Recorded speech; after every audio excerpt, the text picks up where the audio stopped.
Hey, welcome, Doovid here. I'm streaming. I'm trying something new. First time, just put the link in the chat, so it's open chat. Anyone could join. And I'm going to be playing some chess. I want to talk about chess as I play. And if people want to come on and talk politics or even talk with each other, well, the screen share will just have me playing chess. That's fine. And it's actually the first time I've ever attempted that. Let me see if I could plug in my mouse. I'm sorry. Getting things ready. See if anyone joins. And so let's see if I jump into a game right away of 3 minute. Okay, so I got an opponent. I was actually surprised at my performance. I'm doing better than I thought I would do. I got my ratings over 2,000. My bullet rating fell under. I'd almost got up to 200. I even beat a titled player, some national masters. So relatively happy with my performance, so to say. And we'll see. I'm going to talk about some chess and somewhat for my own chess playing ability. And chess is largely a kid's game, and I enjoyed it when I was younger. I think I was pretty good at chess. Relatively, I had a lot of talent for the game, and I don't know if I could have been a titled player, so to say. Like a international master. I see some of the kids that I've coached have went on to become titled, and I'm very proud of them. And the opportunities don't really exist. Didn't exist when I was younger, like they exist today. Like I went to chess camp, and I love Sunil Wardamantri. He was a great chess coach, and I have him prominently featured on my Facebook wall. But end of the day, chess is kind of just a kid's game, and I don't have enough time to focus on the game, and it requires a lot of studying. But I'm very happy with the performance of the kids at the Detroit Institute of Arts. We've been sweeping, the local chess tournaments. Okay, so when in doubt, repeat. Is that a draw already? Go back. So we'll play on. It's funny he would give me a draw so quickly. Well, actually, he didn't. He moved different. Sorry. Hard to keep concentration also.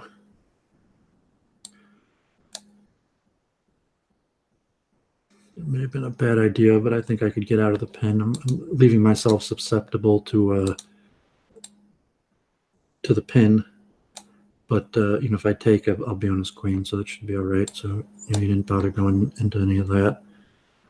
So I have his black here, and I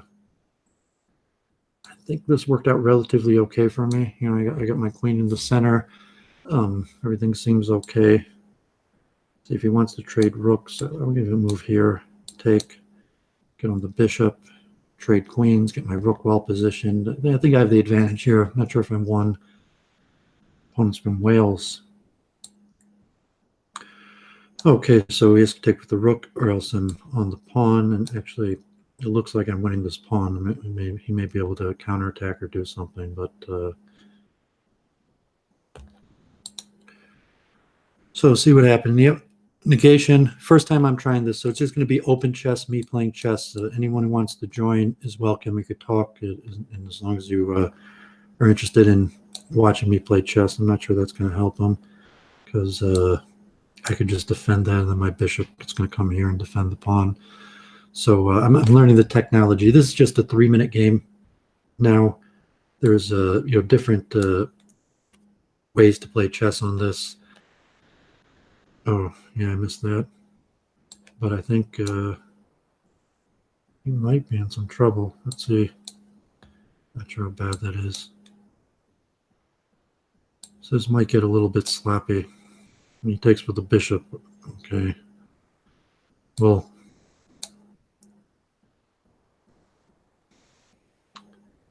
yeah, okay, a little bit sloppy here, so I'm not sure exactly what's going on. So end of the day, it's back to even material.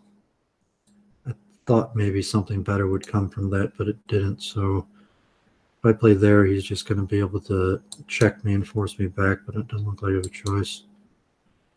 Okay, so it's a little bit, you got to pay attention. It's a little bit hard to talk and play at the same time.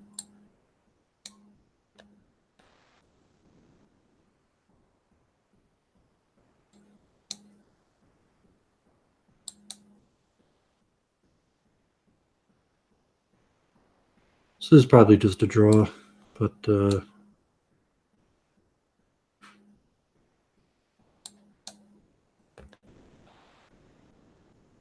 well, there is that, but I guess I could play there.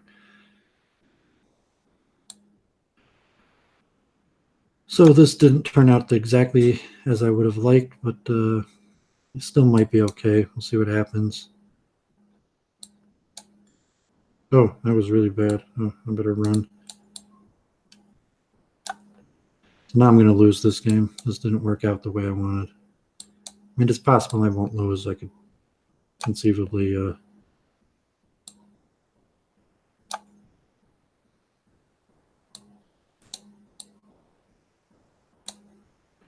Yeah, I lost this. Okay, that was bad. Can't stop him.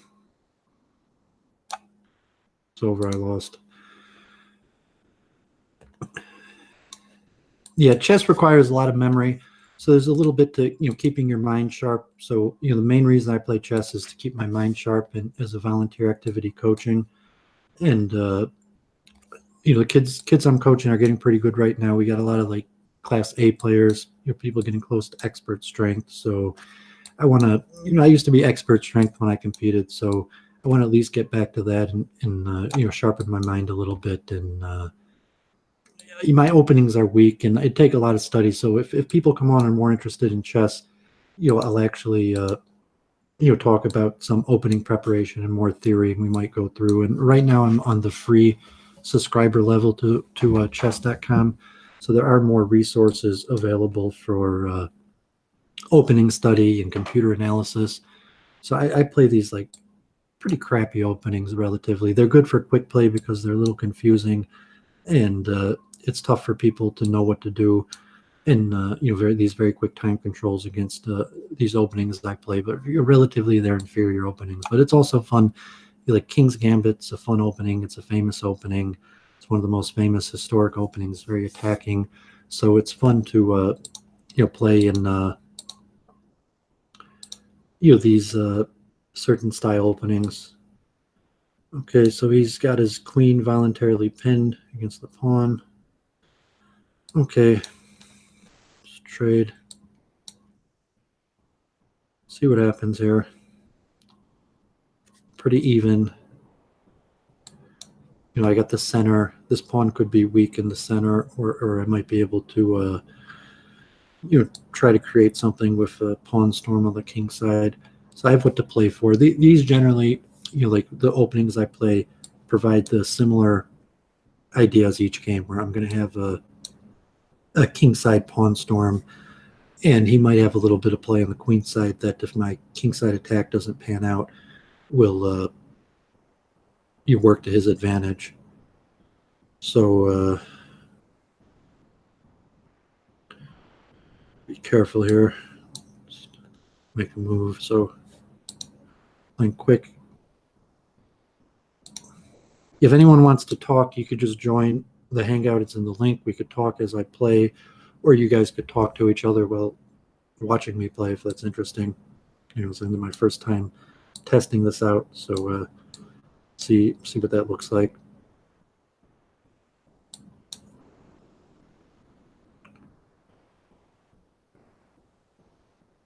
So right now I have everything together loosely. I mean, the queen side, he's got quite a bit of play, so I'm going to go in here and we'll see what happens. I'm going to get my knight in here. This could be a little bit risky. These are the type fun positions, good for speed chess, where I could develop a king side attack and he'll have a queen side attack, and pieces are going to be flying all over the place. So these positions could be a little bit of fun. We both have weaknesses. We both have different things that we're playing for as opposed to like symmetrical positions.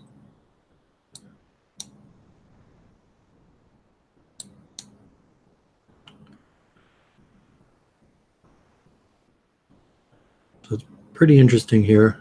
I'm going to bring it in, bring the pawn in here, see what happens.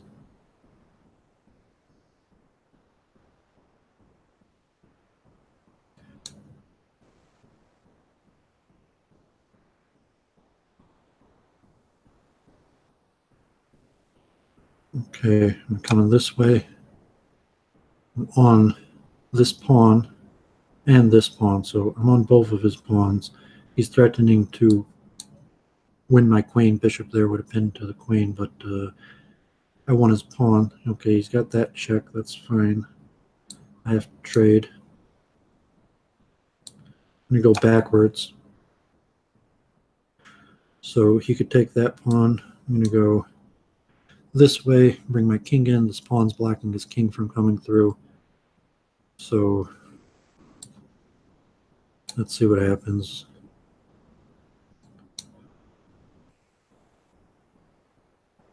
I got a slight time advantage. I think I could play bishop here. And his looks like, oh no, you could just take it. I can't believe I was just blind. Somehow I got blinded. I wasn't paying attention. Like I saw his thing was pinned, but I was really just blinded there. That was horrible. So I have minor chances that he's not going to be able to win this on time. But that's the fun of these chess games, and the large reason I'm doing this is to improve my quick thinking skills.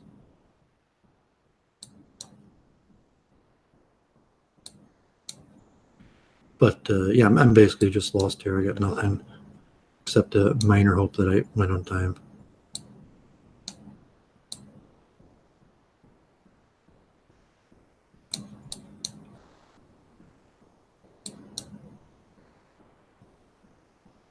Although it's tough for in the quick time crunch here to find the right move is a lot of times pretty tough for people. So he's only got 7 seconds. I mean, you could see it ticking down, and I just keep on checking him and see if he could figure out how to do it.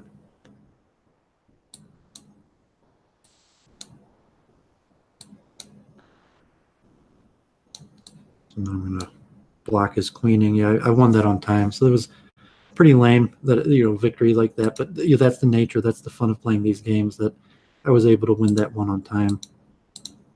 So there's low quality games, but I play a few games like this, and so I got the same guy playing him back again. I don't even usually look. I have my name on this, so I mean anyone who really cares who I am, I even have myself listed. You could click on people who see who they are. And but usually I just play like sometimes I'll make a small note of what country they're from. So I get these same style like pawn to king 4, pawn to king bishop 4. Every game, basically, no matter what. That's my style for these games. Like learning other openings. These openings I learned before I studied, and they're tricky, so they work out very good for these style games because a lot of people aren't familiar with what to do against these openings, and in terms of quick play, it's difficult for people to on the spot figure out the best move and how to handle these largely tricky openings.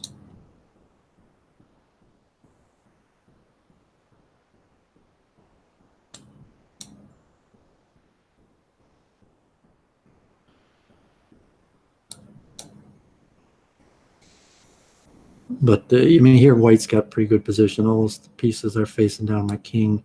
I'm a little tight on space, as you can see my pieces are cramped. Although you put it in the computer and see what kind of your possibilities are here. But as of now, I seem relatively solid.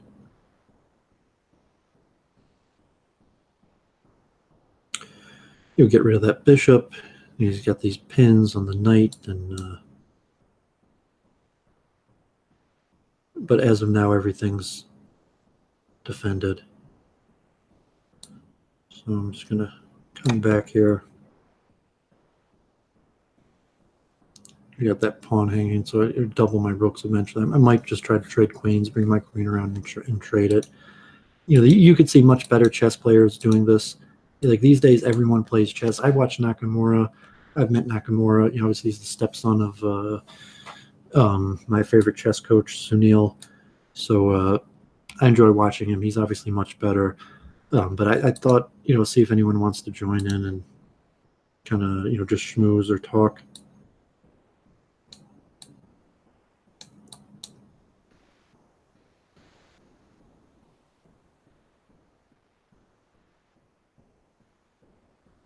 But I'm pretty solid here.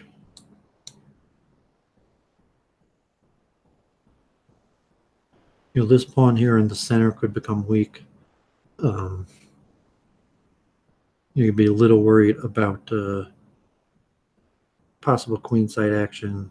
Obviously he might be aiming to bring his knight in here, which could be a nuisance. But as of now, I have it defended.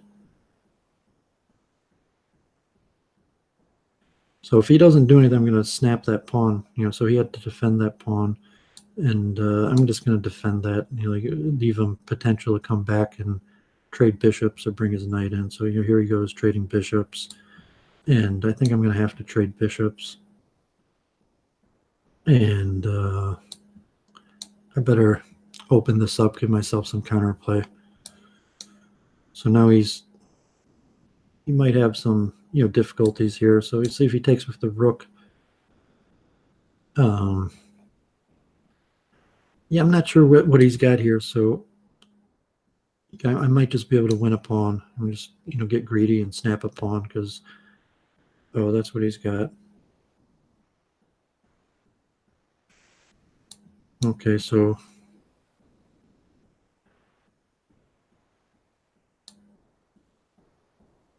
I can't stop him from coming in, but I'm not sure exactly what he's going to be able to do from there.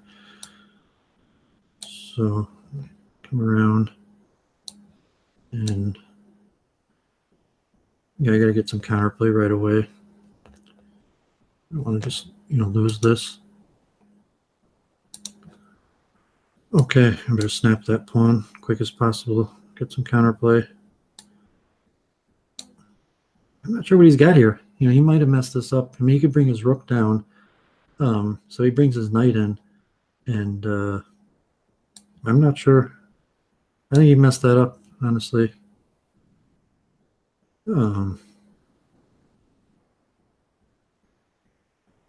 Although I got to be careful, but I don't see it. I don't see what he's got here. My knight is defending the rook.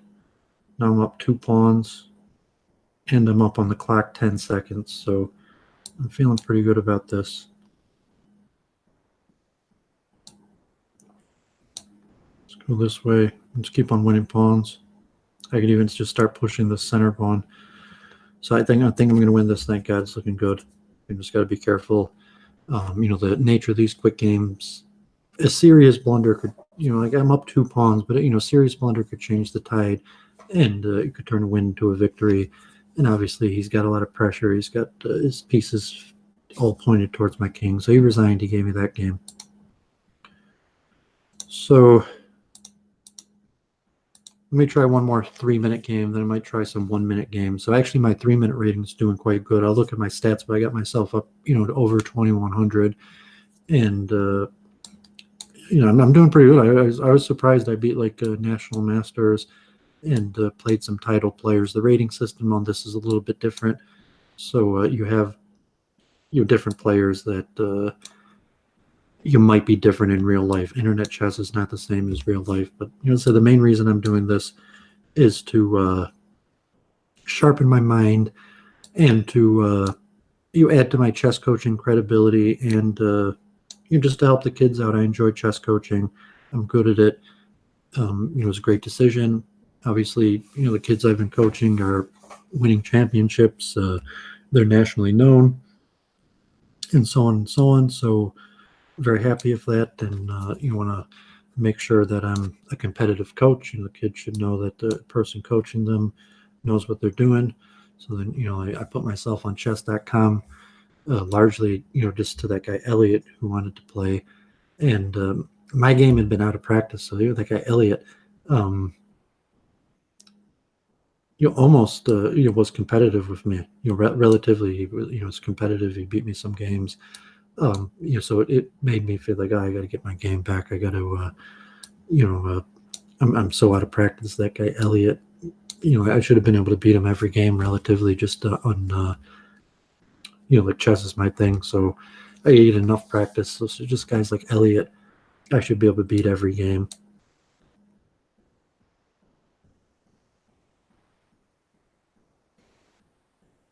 Okay, just gonna kick him. Go back if he wants, but kick him. I don't like him there. Kick him again. Get my rook in there. Okay. Well. Okay. So I'm going to take him and bring my knight in and attack this weak pawn, see what happens.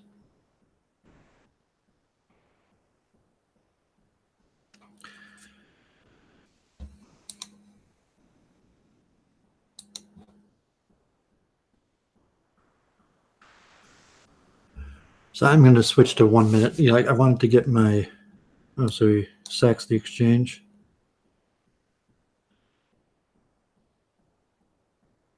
I'm going to try it like this and just walk my king up and defend this pawn.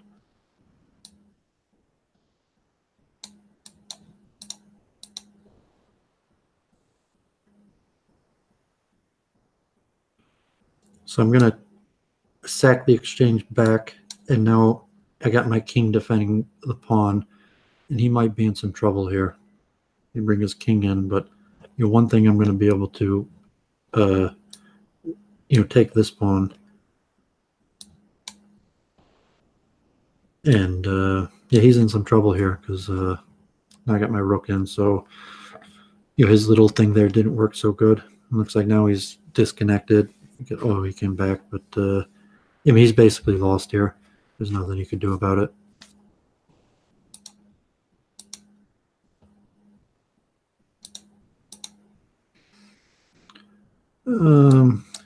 Let's check him. Yeah, he's in a lot of trouble here. I could win the pawns, but I could just check him. If he sacks the rook, he's lost here. It's over. If he moves king here, I'm going to bring my rook in there, and it's over. If he sacks the rook, I'll easily be able to gobble up these pawns, and it's over. So it was interesting. That was a nice, simple defeat. Let me see if I get my ratings back on the high, because so this guy is higher rated than me from Romania. So chess.com. I'll show you some around chess.com in a few minutes, just so you see like international players, how many players are on, and different things. We'll do the puzzle rush, and I want to play some 1 minute games also.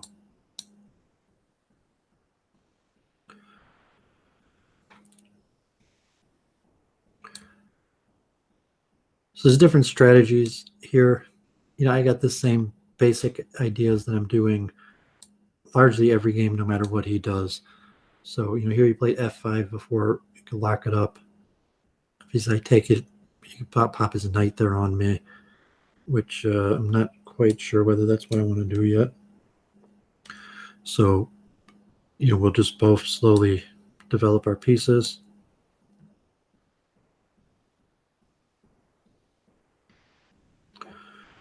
Okay, so now we're going to lock it up.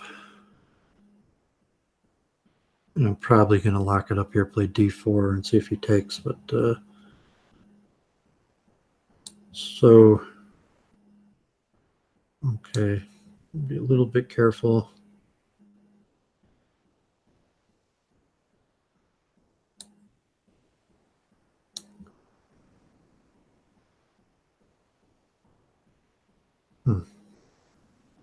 So this is a 3 minute game. We got a little time to think. It's not the same as the 1 minute. So I'm looking at, if I play d4 here, whether I'm going to end up losing a pawn. He's going to take my knight, or I'm going to be pinned, and I'm not going to be able to do that if I bring my knight bishop here. He could probably push there on me, and because the pin on the queen, I might be in trouble. So I might have to just play queen back.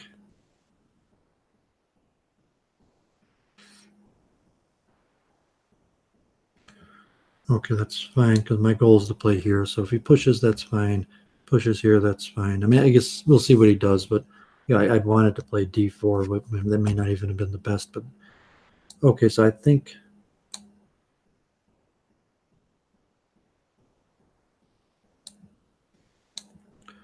okay. I probably could have taken that, actually. I probably should have just taken that. I got 3 pieces on it. He's only got 2, so I probably should have just taken that. But I could actually just take this move also. And I'm on this pawn. And coming this way.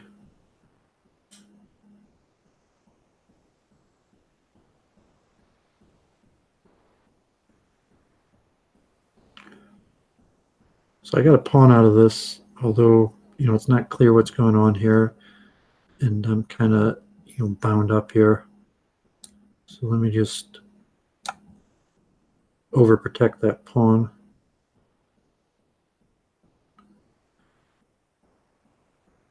And he could open that up if he wants. I'm not sure how beneficial that's going to be to him. I can't push there because he could, fork my knight. So I might just retreat.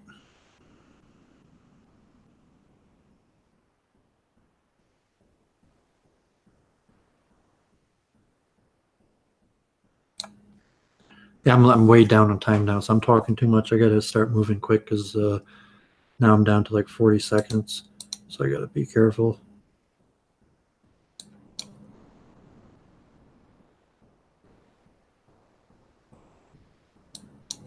Pre-move this. I took like that.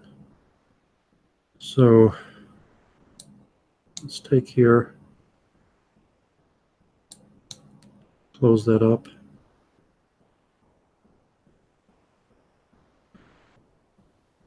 Push there. Grab this open file. This is a pretty wild game. There's, a lot of open files. Bishops flying across the board. I think my king might be more safe than his. We'll see.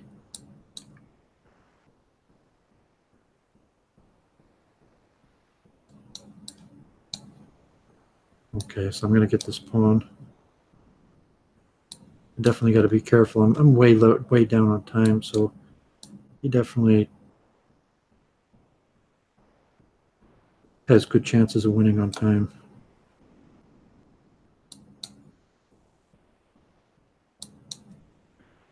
Although he is playing this pretty questionably.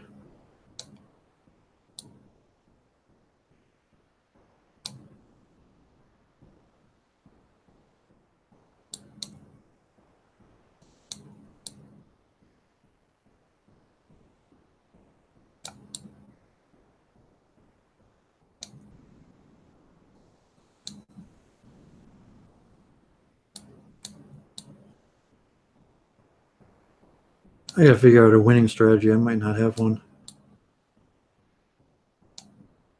Okay, I get this pawn.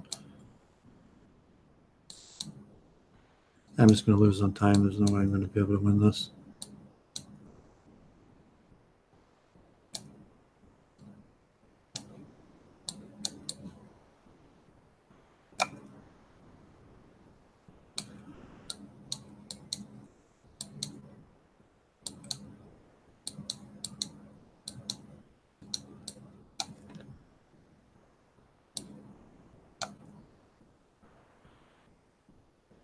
Okay, well, I got to draw because he didn't have mating materials. So that was pretty crazy. Offer this guy rematch. He left. So I'm almost on my highs. I think, if I win this game, so think at 3 minute I'm doing pretty good at. So that game got a little bit crazy because I was talking so much I got down on time. If I wasn't down on time, I should have won that. But it's hard to talk and play at the same time. And I'm kind of doing this as a strategy to improve my play, talking and playing at the same time. And I thought I'd try something, open stream. So if someone randomly just wants to come on, or if multiple people just want to come on and talk with each other while I play, I thought I'd try that out. So as long as I'm on a winning streak, I'm going to do 3 minute. That one I drew, and the draw was against a higher rated player, so I gained 1 rating point. To make like goals, like rating wise, when you play, that's basic way of looking at it, because the rating is obviously a strong indicator of strength.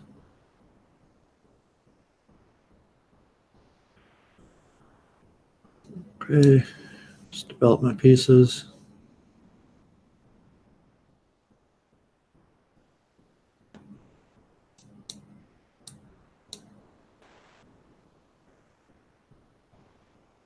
If he wants, he could expand his pawns, force me backwards. There's basically nothing I can do about that.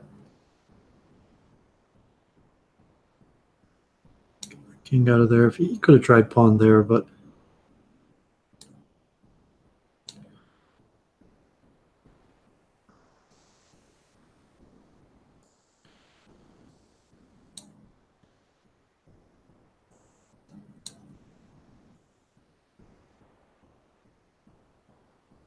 yeah, I'm just going to expand my pawn, because if I don't do that, he's going to be able to do it.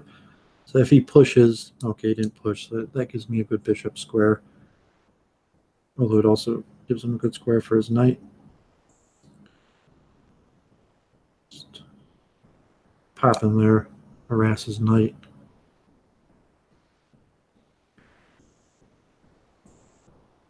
Oh, that's interesting.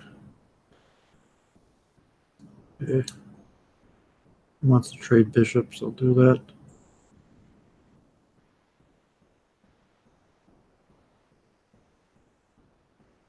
Yeah, I'm not really sure what to do here.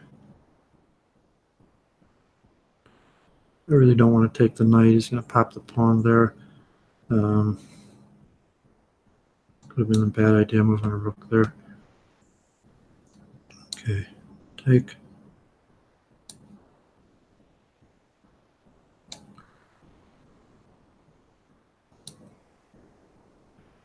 Okay, if he wants to trade those off, I will. Otherwise, I'm going to route my knight to f5. Closer to the king side. Subscriber. You could check and win that pawn, but okay.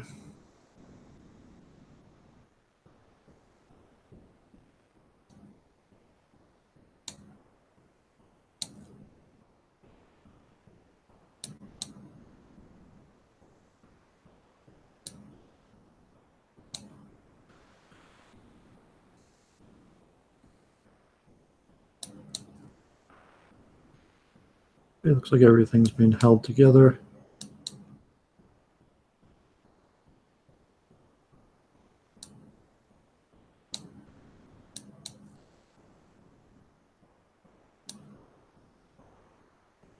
May be a bad idea, but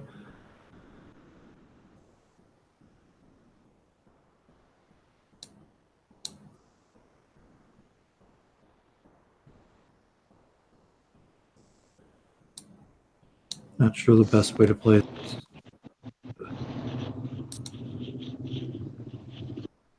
I get Judas joined. Hi, Doovid. Who's this, Judas? Yeah, it's me. Oh, can you give me a different name? I don't want to call you Judas. Can you call me Matityahu, which is my real Hebrew name in real life? Yeah, I prefer that. I'm not. Okay, me too. Why don't you like the name Judas, if you have any asking? Well, I mean, it's got pretty negative connotations historically. I'm not sure why you would have chose that name for yourself. Well, Judas is the Greek form of Yehuda. Yeah, I mean, I guess that's true, but it still has historic negative connotations. Why? Because he killed Jesus. Yeah, I mean, something like that. Yeah, exactly. That's the whole point. It was sort of like meant to be like a whole kafia in Christianity to call myself Judas, like to, you know, because Judas, like in the Christian world, like he's the worst villain. That's where there's a saying, a Judas goat, like a goat that they send to like lead the other sheep to the slaughter, and then it walks away. Or like in the term Judas kiss, like the Judas kiss, like in the Bible, like Judas kisses Jesus, like right before he betrays him. So that's where the term Judas kiss comes from.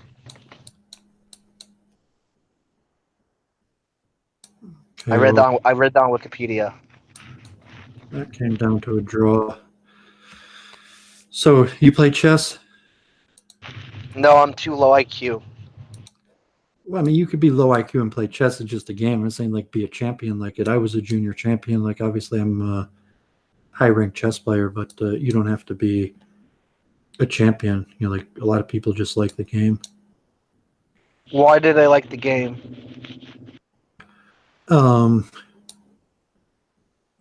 well, probably because it's. I mean, it's an ancient game. It's been played for throughout history.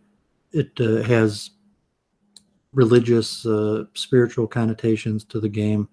Like obviously now with the cross, but there's legends about it within Judaism. A lot of people within the Judeo tradition think King Solomon was the inventor of the game.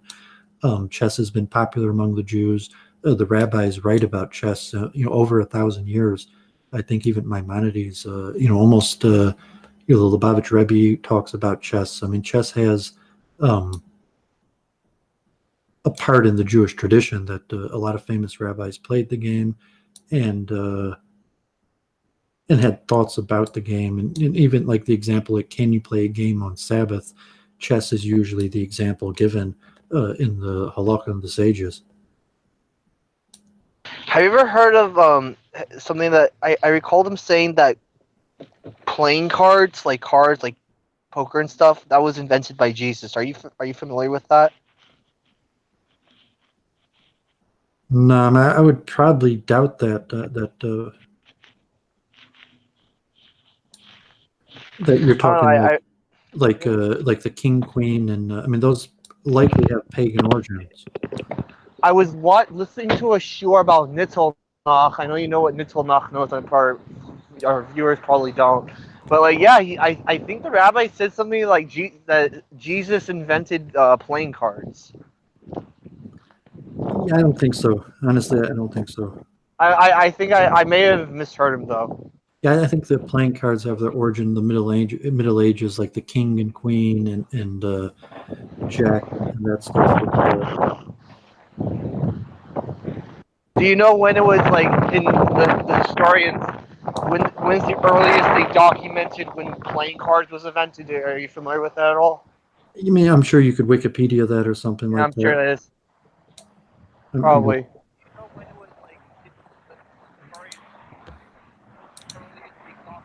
So negation joined.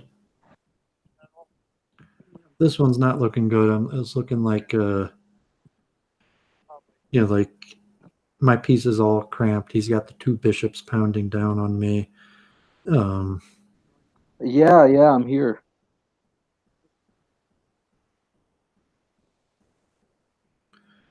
yeah, I don't really see anything for me to play for. This is looking bad.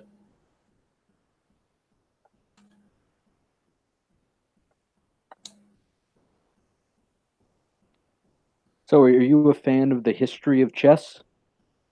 Yeah, I've looked into that. Like, I have a lot of thoughts Yeah. on, like chess and it's got a lot of metaphysical. There's a man in this Detroit area has a fancy chess set collection. Chess likely goes back to India or Iran.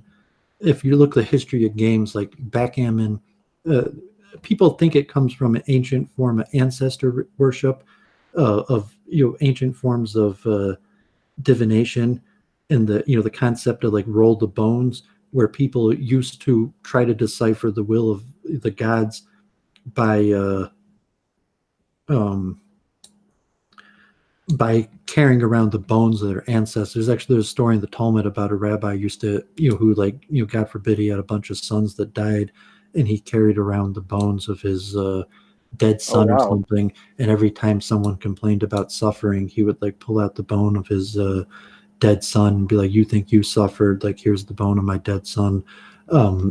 But so in ancient China, they had the form of ancestor worship where they carry around the bones of their ancestors, and sometimes maybe the original chanting beads were actually bones, and the original dice were made from bones. So that's the expression, roll the bones for dice, because they were bones, but Oh wow. that they would Okay. try to decipher the will of God through the chants of like asking their ancestors, what should I do in this difficult situation?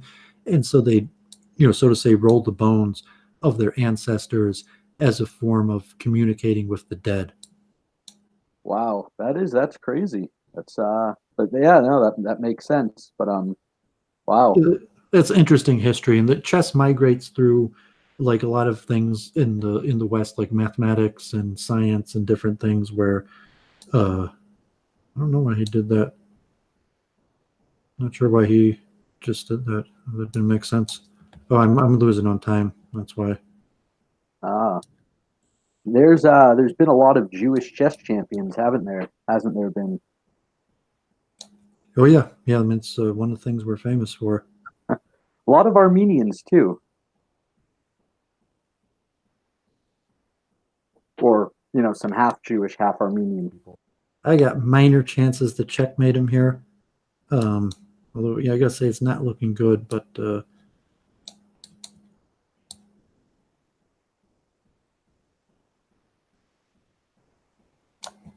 I'm not sure what he's doing here. Like, I think I'm. Oh, he got mate there. So, what do you guys want to talk about? I mean, I'm just talking chess. I was talking through chess, but if you guys want to talk something else while I play. What do you what was your opinion on that whole the Hasidic Jews in the Belgian float? I read about that, and it seemed Yeah. interesting because, like, they put in the Jewish papers today that they contacted the person who did that, and they're like, they're not sorry. They didn't think they did anything wrong, and it was actually like, I think it was a local police department that made that float, so it wasn't just like a random ragtag group of people. It was actually, like a local police department, and the local politicians were like, if you get fines, we'll pay it. So, Wow. I mean, if it's in the spirit of, I guess, intercultural dialogue, so it's kind of like, like, this is how I would like to be seen as a Jew. However, this is how people see me. So there's a certain aspect to that, like how I self-define, as a member of whatever you're self-defining as, versus how other people see you and define you. So I mean, to me, I'm free speech. So it's like, I mean, it's interesting, like that's what they think about us, and it had the old stereotypes. It's got like a rat, like, God forbid, like dirty Jews bringing disease, even going, but that has history where people even, God forbid, blamed the Jews for cholera and even the plague. That God forbid, the plague had been blamed on the Jews. But so those ancient, not ancient, but those European classic, what would be referred to as anti-Semitism, seemed, played out with that stereotype, and so I'm not sure what to make of that. But they got the what are the fur hats? The circular ones? The Strimel, it's called. Dremel, Like, yeah. I went to schools that, like, I never wore one of those things, but I went to schools where, basically everyone did, and that's a largely Polish Jewish thing, where people of Polish Jewish extraction. What about Doooovid? Oh, I was just going to ask, what about Ukrainian Jews? Did they also wear those? Yeah, well, I speak Polish. I mean, the Oh, okay. Wow. the ancient, you mean the Polish Lithuanian Commonwealth is so called. So when I say Poland, I'm usually referring to the remnants of the Polish-Lithuanian Empire that was the one that was very kind to Jews and is largely responsible for the mass migration of Jews into that part of Europe. Oh, okay. Cool. No, So I mean, I don't mean like Poland today. I mean the historic Poland-Lithuanian Commonwealth that is where the majority of Jews today come from. Like population-wise, even today, they say upwards of 75% of Jews descend from the mass population explosion of the Polish-Lithuanian Commonwealth. That there was really only like 2 million Jews in the world until the explosion of Polish Jews, and that was caused by the strategic move of the Polish-Lithuanian Commonwealth that was extremely nice to Jews and allowed us to come there. It allowed us to have our own little settlements and live life as we saw fit, and so on and so on. You say you're a quarter Jewish? yes, yeah. And are you Polish, or are you from that Eastern Europe? Well, that's the interesting thing is that I don't exactly know. It's either what is today Ukraine or what is today Poland, but I'm not positive which one, because I've had conflicting stories. Some relatives of mine who are now dead, but old. I was a little kid when they were already elderly, but they said, oh yeah, one of them said they came from Ukraine, another one said Western Russia, one said Poland. So I don't exactly know, but it's in that area anyway. So you know much about that history? I mean, you know what I'm talking about when I say the Polish-Lithuanian Commonwealth? Yeah. There was a period of time where the Polish kingdom was actually the most powerful kingdom in all of Europe. Yeah, no, that's true. If I understand correctly, though, didn't the Jews in the Polish-Lithuanian Commonwealth come from Germany a long time ago? There's different theories, like obviously the Khazar conversion theory. So basically, Jews came from everywhere. Jews came to that area. Already.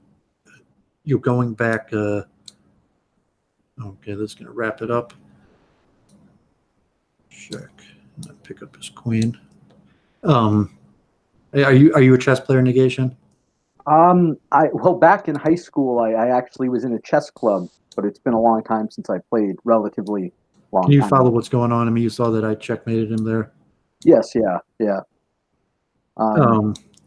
So I mean, Jews came to Poland over 1,000 years ago, but in masses, it was the strategic move.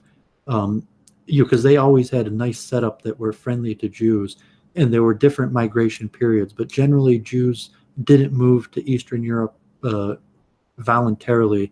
They usually were preferred to live in different places: Germany, France, Spain, and they only went to Poland because they had nowhere else to go. So a lot of Jews come to Poland after the expulsions of the Jews, and there were a lot of expulsions of Jews off and on from the 10th to the 13th century in France and Germany. There were tens and tens of expulsions of Jews, and most of those Jews end up in Eastern. If they don't move around and shuffle around, and they're looking for long-term place to live, they end up in Eastern Europe. And then after the Spanish expulsion, obviously the more famous Jews make up the Netherlands and found the markets and the Dutch East India Company. However, the bulk of the Jews, some of them ended up in Turkey, but the vast majority end up in Poland, Polish-Lithuanian Commonwealth, and then around that period before the Kalmyki massacres, like the 1600s, after the fall of Spain, before the rise of Holland, Poland has this period for like 100 years where they're the main power in all of Europe, and that creates a haven where probably the Khazars, whatever percent of the Khazar converts. Most experts think it's not actually that much, but so the Khazar converts move to Poland. Spanish expellees and all different types of people. So basically, that period, Jews from everywhere who had no place else to go end up in the Polish-Lithuanian Commonwealth. Weren't they? Oh yeah. And they say that the Stramels actually what the Polish nobility wore. So it's not even a Jewish custom or ritual. It's something that the Jews had copied from the Poles, the Strymol. So that was the reason I was mentioning this whole history of the Polish-Lithuanian Commonwealth, was because of the history of the Strymol, which is something that from history, from my understanding, was copied from the Polish nobility. I get this 2-0. Yeah, no, it seems very the dress of a lot of Hasidic Jews from what was once the Polish-Lithuanian Commonwealth. It certainly looks Eastern European. It doesn't look exactly like, say, Lebanese looking, for example. And you also have a royal setup where, Jews were able somewhat to set up their own little royal nobility in, the historic Poland, where you had the nobility, and then Jews who, in theory, were direct descendants of King David and were royal blooded, set up their own courtships right there in Poland, and they have a charter from the Polish nobility that so you have the Polish royal house, and then you have under them the land grants and the tax farming, but it was this in theory you had a Jewish royal order under the Polish royal order, and that's when you find Hasidim today in these that they're in theory descendants of King David. So you had descendants of King David all over Europe, but the concept of treating the descendants of King David like the Hasidim did largely comes from Poland. That's fascinating. I heard that in the 1600s, the Jews were on the same side, right, as the Polish landlords when they were being massacred by the Cossacks in Ukraine. Yeah, the history is pretty clear. Even what's his name, the proprietarian Kirk Doolittle was mentioning that, where Jews were what they called then tax farmers, which meant that we kind of purchased or were assigned the right to collect taxes or collect rent. And so the nobility, Jews weren't allowed to own land. I posted that lecture on my page at the mosque about immigration in America, and the history of Jews coming to America. But Jews weren't allowed to own property. The property was owned by the Polish nobility, and the Jews were assigned the rent collectors. And the Ukrainians, when they overthrow the Jews, when they overthrow the Polish nobility, I mean, God forbid, a lot of times the Jews got slaughtered. The Jews were, massacred along with the Poles were army. killed as well, right? The Poles were killed too. Well, largely the Polish nobility. I mean, so the Poles in general, I mean, the Poles suffered pretty badly, but I mean, the Polish nobility, the leading Poles that were the landowners of all the area were overthrown, and then the Ukrainian nobility became the landowners, and the surviving Jews that weren't massacred ended up fulfilling the same function under the Ukrainians that they fulfilled under the Poles as tax farmers. So it was pretty interesting history where tax farmers for the Poles, and then there'd be like a mass slaughter and pogroms, and they'd overthrow the Polish nobility, and the Ukrainian nobility would set up, and God forbid, like thousands and thousands of Jews would be slaughtered, but the remaining Jews then would serve under the same position as tax farmers for the Ukrainian nobility, and that actually happens multiple times. So it's a pretty fascinating history. It's interesting you say that, because I know that the Chinese in Southeast Asia worked as tax farmers for a period of time under the European imperialists. It's a pretty common thing to have a minority do. So the Jews in India had filled a similar function under the Raj, the British Raj, and the idea is that you're going to have a minority fill that function because I mean, there's a certain logic to why you would choose the Jews to fill that function, but in any society, there's historic reasons that you choose some minority to fulfill this function as tax farmers. Yeah, I mean, Well, I'm not saying this was the case, but a common side effect, though, right, was that the majority population tended to associate the tax farmers with direct oppression more than the actual nobility that usually employed them. Yeah, and I mean that led directly to the death of countless Jews. Countless Jews lost their life, due to being despised for being tax farmers. So, however, that was kind of what we were trained at doing. So even though you could look at, okay, the Poles just, I mean, the Ukrainians just came and they slaughtered tens of thousands of Jews, and yet the Jews choose to end up fulfilling the exact same function under the Ukrainians that they did before, and then the cycle would repeat every few generations. So it's pretty crazy. I David. I'm gonna lose on time here. I can't come back from this. I just don't have enough time. Well, but it's interesting because by the time at the turn of the 20th century, I think it was, the last census of the 19th century, most Jews in Russia in the Russian Empire were employed as tailors rather than, say, tax farmers. So why don't I try just letting you two talk with each other? I'm going to play some 1 minute chess. I guess we got Peter. Who's Peter? Your friend Peter. I've been on a Babs cast a couple times. Oh, okay. Yeah, I remember. You're the guy who knew Rabbi Rabs. Yeah, so you man. guys just talk. Well, I'm going to play some extremely quick chess. I'm not going to have time to talk, so you guys could talk amongst yourself for a few minutes.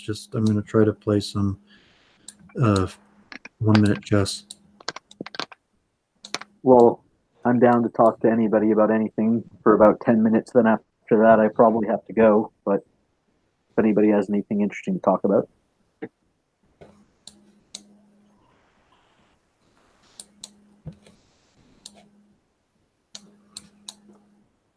Who is Doovid? Where does he come from? How do you guys know him? Where does he originate? I've seen Luke him. Ford. Oh, wow. He got his first exposure on the Luke Ford show about a year ago. Yeah, I wasn't sure what the connection with him was. Like where, I don't know, it doesn't matter. Yeah, Luke Ford brought me into streaming and bought me my microphone, and so that's my history streaming. Like I appeared on the Luke Ford show. He even purchased the microphone for me and indoctrinated me, even though I wasn't able to get along with Luke Ford long term, just because we had so many disagreements about Judaism and immigration and all these issues. So it was very difficult for me to maintain a friendship with Luke Ford. But I remember Torah Talk with Rabbi Rabs, but he seemed more sort of subdued or whatever, or acquiescent to the, whatever commentary is given about Judaism, other than the political implications, such as like the policy prescriptions of like Aguda Yisrael or something. But like, what did you disagree with him on theologically? That's stark in that way.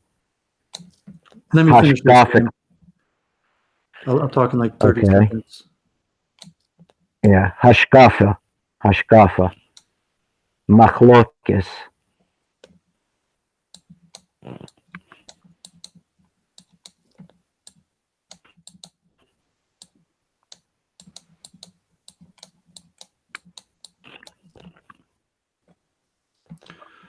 Okay, those quick 1 minute games. Why we didn't talk about enough Judaism? I mean, it was largely other like immigration, racism,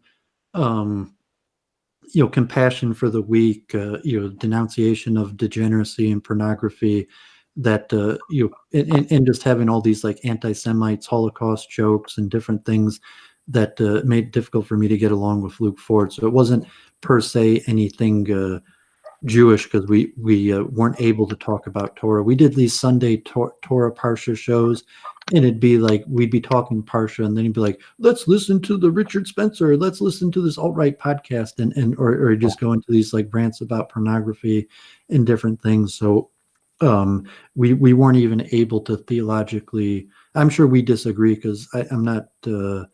Modern orthodoxy, or like I'm very proud of my being Judaism. I like to talk about it, or the roles. So we weren't even able to get into these deep theological divides, due to just continual debates about immigration. And most of my fame on the internet is defending multiculturalism and immigration, because I'm this Jew and I'm coming on and defending immigration. I'm defending multicultural society. So we couldn't really get past those talks. Yeah, well, intrinsically, if it's supposed to be a Torah talk, if you bring in alt-right Cheetos, you can't really reconcile something like materialist like that with Judaism. You just can't. Well, at the same time, he's trying to grow his channel and to increase talks. You just grow his channel and make money off of it. So he's like a talking Torah where Doooovid gets 30 viewers. Is he still practicing? Not to cut you guys off. Do you know if Luke still like a practicing Jew? I think so, but I mean, you have to ask Judas. I'm not from that area, so I'm going to play another game. You guys talk amongst yourself. Luke is not Orthodox. Luke is Orthoprax. He follows like socially. He's socially Orthodox. Yeah. Yeah. If we're talking, actually no, because it's no point getting the Torah talks because he already established like there's just detractions from Torah anyway. So I can't critique him from that. Okay. There's no point critiquing from that angle.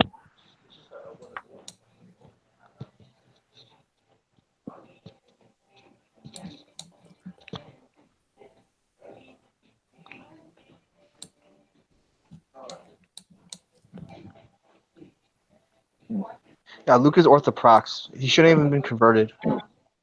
Yeah. Well, he was converted a while ago, right? Like 20 years, 25 years ago. I wonder if there are Orthodox Jews that dispute his conversion. I hear that's becoming more popular, like disputing a convert. I don't. He's that much in the community, the Kahila. I don't think he's like that much of a public figure in the way he was. That's half why like the entertainment is like obscure fringe right figures. Okay. Yeah, that makes sense. But I think he used to. It wasn't even the storms that. I feel for him a little more reading his like early childhood and stuff. I do feel for the guy, but we're just giving straight talk, shit talking. I think that the most place where he received backlash and stuff at times, from what I read, like violent, belligerent reprisals was the porn industry because he's doing lots of gossip about like it's fine to lashon hara these people. I'm not saying an interesting character in his own right. So like I read his books. He has an interesting history and his connection to Judaism. Like I always was interested in converts, so I know most of the converts in the community. And even when I was in New York, where there's huge amounts of converts, I was always interested to hear their stories.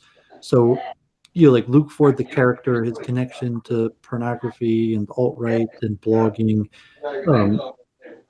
putting that together with his conversion to Judaism makes for an interesting story and an interesting character. And he's interesting because it doesn't add up. If it was simple and it's like, that makes sense, it wouldn't be so interesting. But it's interesting because you have all of these paradoxes and contradictions together in the same person. And so, it doesn't make for a nice, like, Orthodox Jew that you might be friends with in your local, Jewish community center, synagogue. But it makes for an interesting character to think about. Just like he's a complex guy. he has a very high IQ. His IQ is approximately 115. Yeah, he's It's a not man that of a high of lot an of IQ. contradictions. He's just 115 is not that high of an IQ. It's, I I mean, know. it's high overall, like, right? No, I'm just Not talking compared to about. other people. They have other people who are like have IQs of 140. Those people are way smarter than 115 IQ people. No, Yeah, sure. I mean, I was just being tongue in cheek. I don't care about the fucking intelligence part. If you're gonna name a high, if you're gonna like throw a high IQ, you shouldn't say 115. You should say something like 150. That's Mine's a high IQ. mine's pretty high. Mine's like 133, I think. It's mostly wow. verbal intelligence. My verbal intelligence is off the charts, but I mean that's not even very endearing or like You have that's part of why I guess is bullshit. you have autism IQ. Yeah, exactly. Yeah, right. See? You agree? It's funny how David is saying like, "Oh, I have a minute chess game. I'm playing chess." Is like we're bullshitting. It's like we're Yeah. talking. Really? But yeah. So, what do you guys think about this? I think David call. I know what they are, but I can't really pronounce them. The Smurtles, the circular hats worn by the Hasidic Jews. Do you guys have an opinion on them? Think they're cool? It's just a custom. It's not halacha. It's Custom is beautiful. halacha. So it's like an ethnic custom. Well, I mean, it is custom. I mean, What it is. what's your question?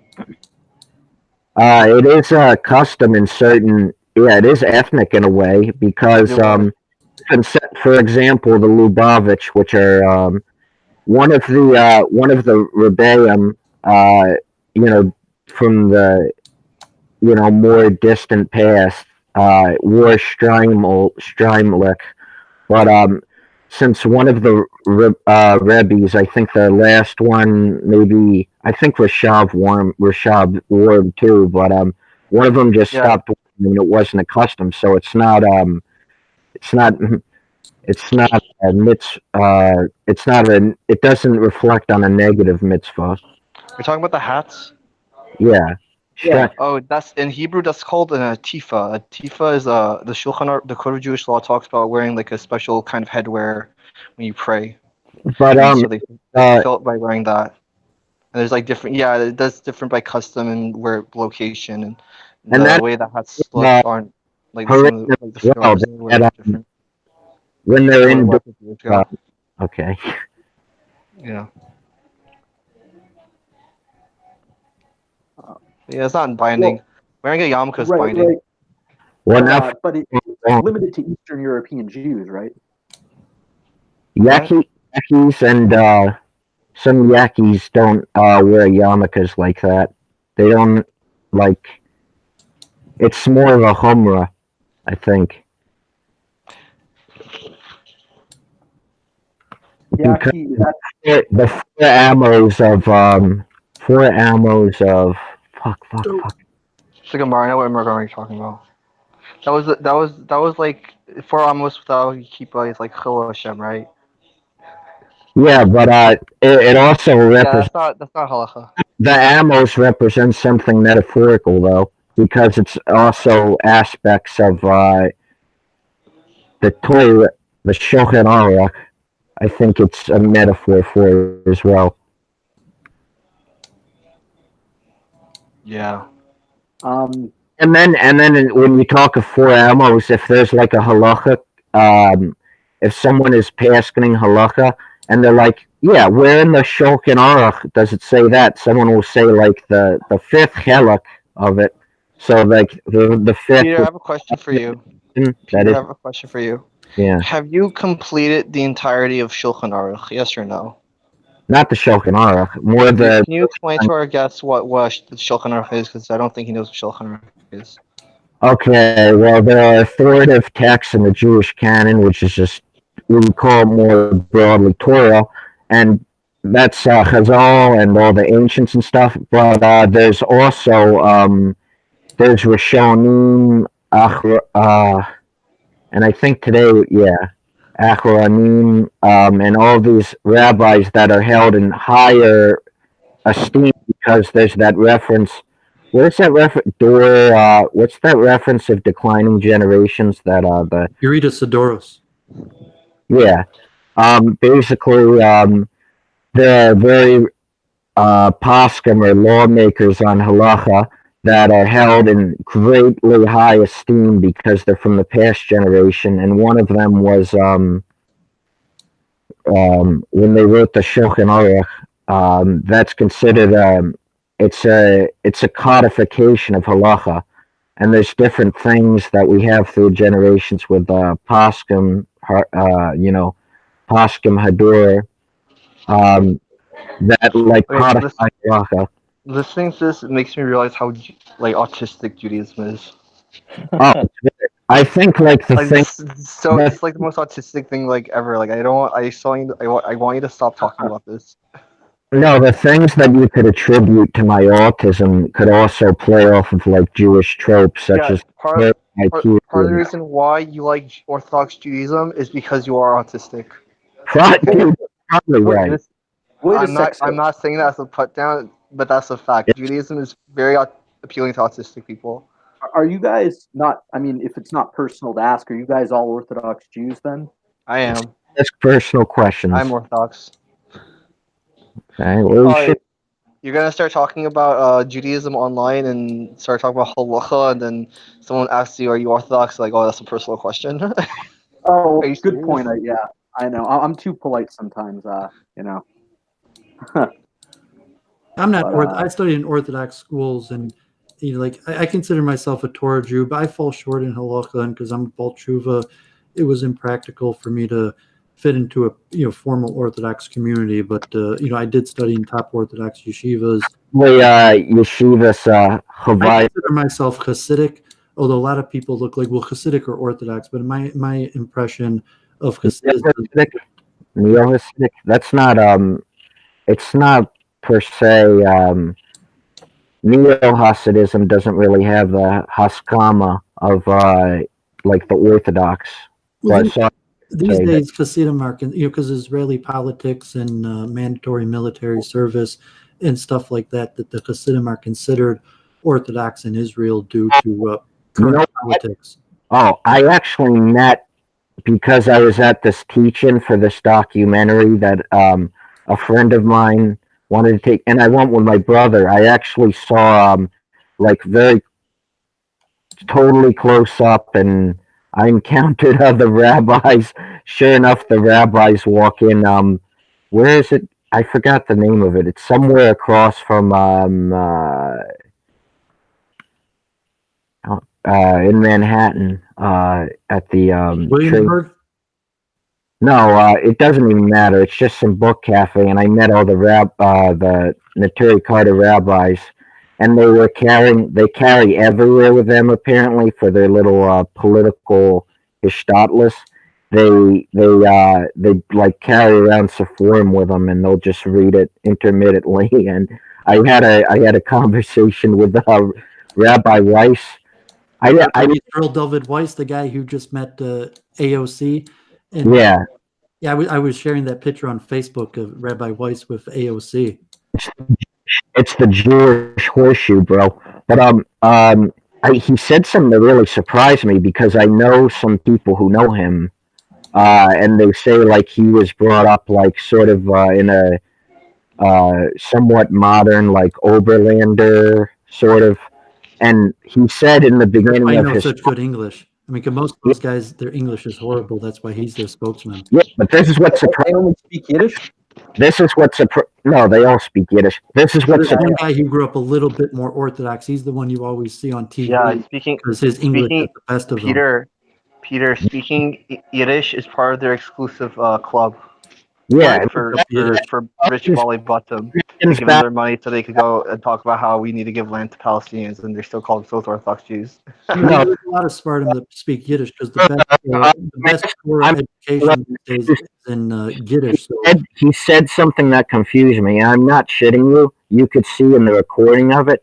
He says that he comes from his father was a disciple of the Minkacherov, and that I'm talking about Minchas Eliezer. So I'm confused. Like he's like one of the most right wing and traditionalist. He's like the forerunner of that Hungarian. Right. So I'm surprised that he said that because I thought he came from a different milieu. But I know he uh, became a Talmud of more right wing Hungarian Orthodoxy, like such as the major Satmar Poskin, um, the Montevideo Rabbi Rabbi Leitner. Peter, I have a And question. These Orthodox rabbis you're talking about that you seem to revere, do they ever invite you to their house for Sabbath meals? Or they just let you, or they just ignore you and let you starve to death on the Sabbath? some of them actually have. There was another. I'm not going to say his name, but he's not Naturi Carta, but he is somewhat like he does work for Natruna, the True Tour. But Yeah, this I know isn't. about those people. Yeah, this isn't really connected to the whole politics of. That's kind of what I critique. Hey, how about you ask those people who, with the anti-Israel site, how about you ask them to invite you to their house on the Sabbath? Do you think if you ask them to invite you to their home on the Sabbath for a meal, do you think No. they'll invite you? I think they'd be more No, likely than I don't most think they Jews. will. I don't think they will. I think they'd be more likely than your average Orthodox. They'd be more likely than a modern Orthodox Jew too. What I just said is that's happened, especially with the Naturi Carta. They have people stay over for Shabbos all the time. Yeah, because they're a cult of 100 people who are trying to make money off it. And 100 people. Njuri Carta, yeah, Njuri Carta's a cult, dude. Yeah, but like Might be Amram 100. Boy, Anyone is like who takes Njuri Carta seriously is like seriously fucking delusional. well, Amram Boy, who married the French convert. Yeah. We're not saying that we support the politics or whatever of Naturi. We're just because I don't remember what the connection was, but I saw these rabbis the other week, and I was surprised that he was supposedly Hassid of. I think he seems to consider himself a Hassid of the Vayuel Moshe, but he said that his father was a disciple of the Minkacher Rav, and from what I heard from people who know him, he was brought up. I think he went to. Did he go to Heim, Berlin? I'm not sure. I heard that somewhere too. You seem really invested in all this, Peter. You put a lot of like research into learning about all these different rabbis. Oh, I'll tell you this. My first focus object, you know how like autistic people have focus objects, was not Naturi Carta or Judaism, but fringe groups. Like I would study the theology and the sort of mainstream acceptance of like Westboro Baptist Church, and it's just and for a time it was before there was a whole epidemic of like upsurgence of white nationalism. I was interested in like neo-Nazis as well and gangs, like violent gangs. So maybe not so much fringe groups, but extremism in general. It's an interest. Also, Did you know that Rav Moshe Feinstein said that that he's machmir for Chol Yisrael, but I was in a synagogue yesterday, and the rabbi who's close friends with Rav Feinstein's family, he said the family said that Rav Feinstein ate from a neighbor who would bake cakes from milk from Chov's cakes out of Chov's stam.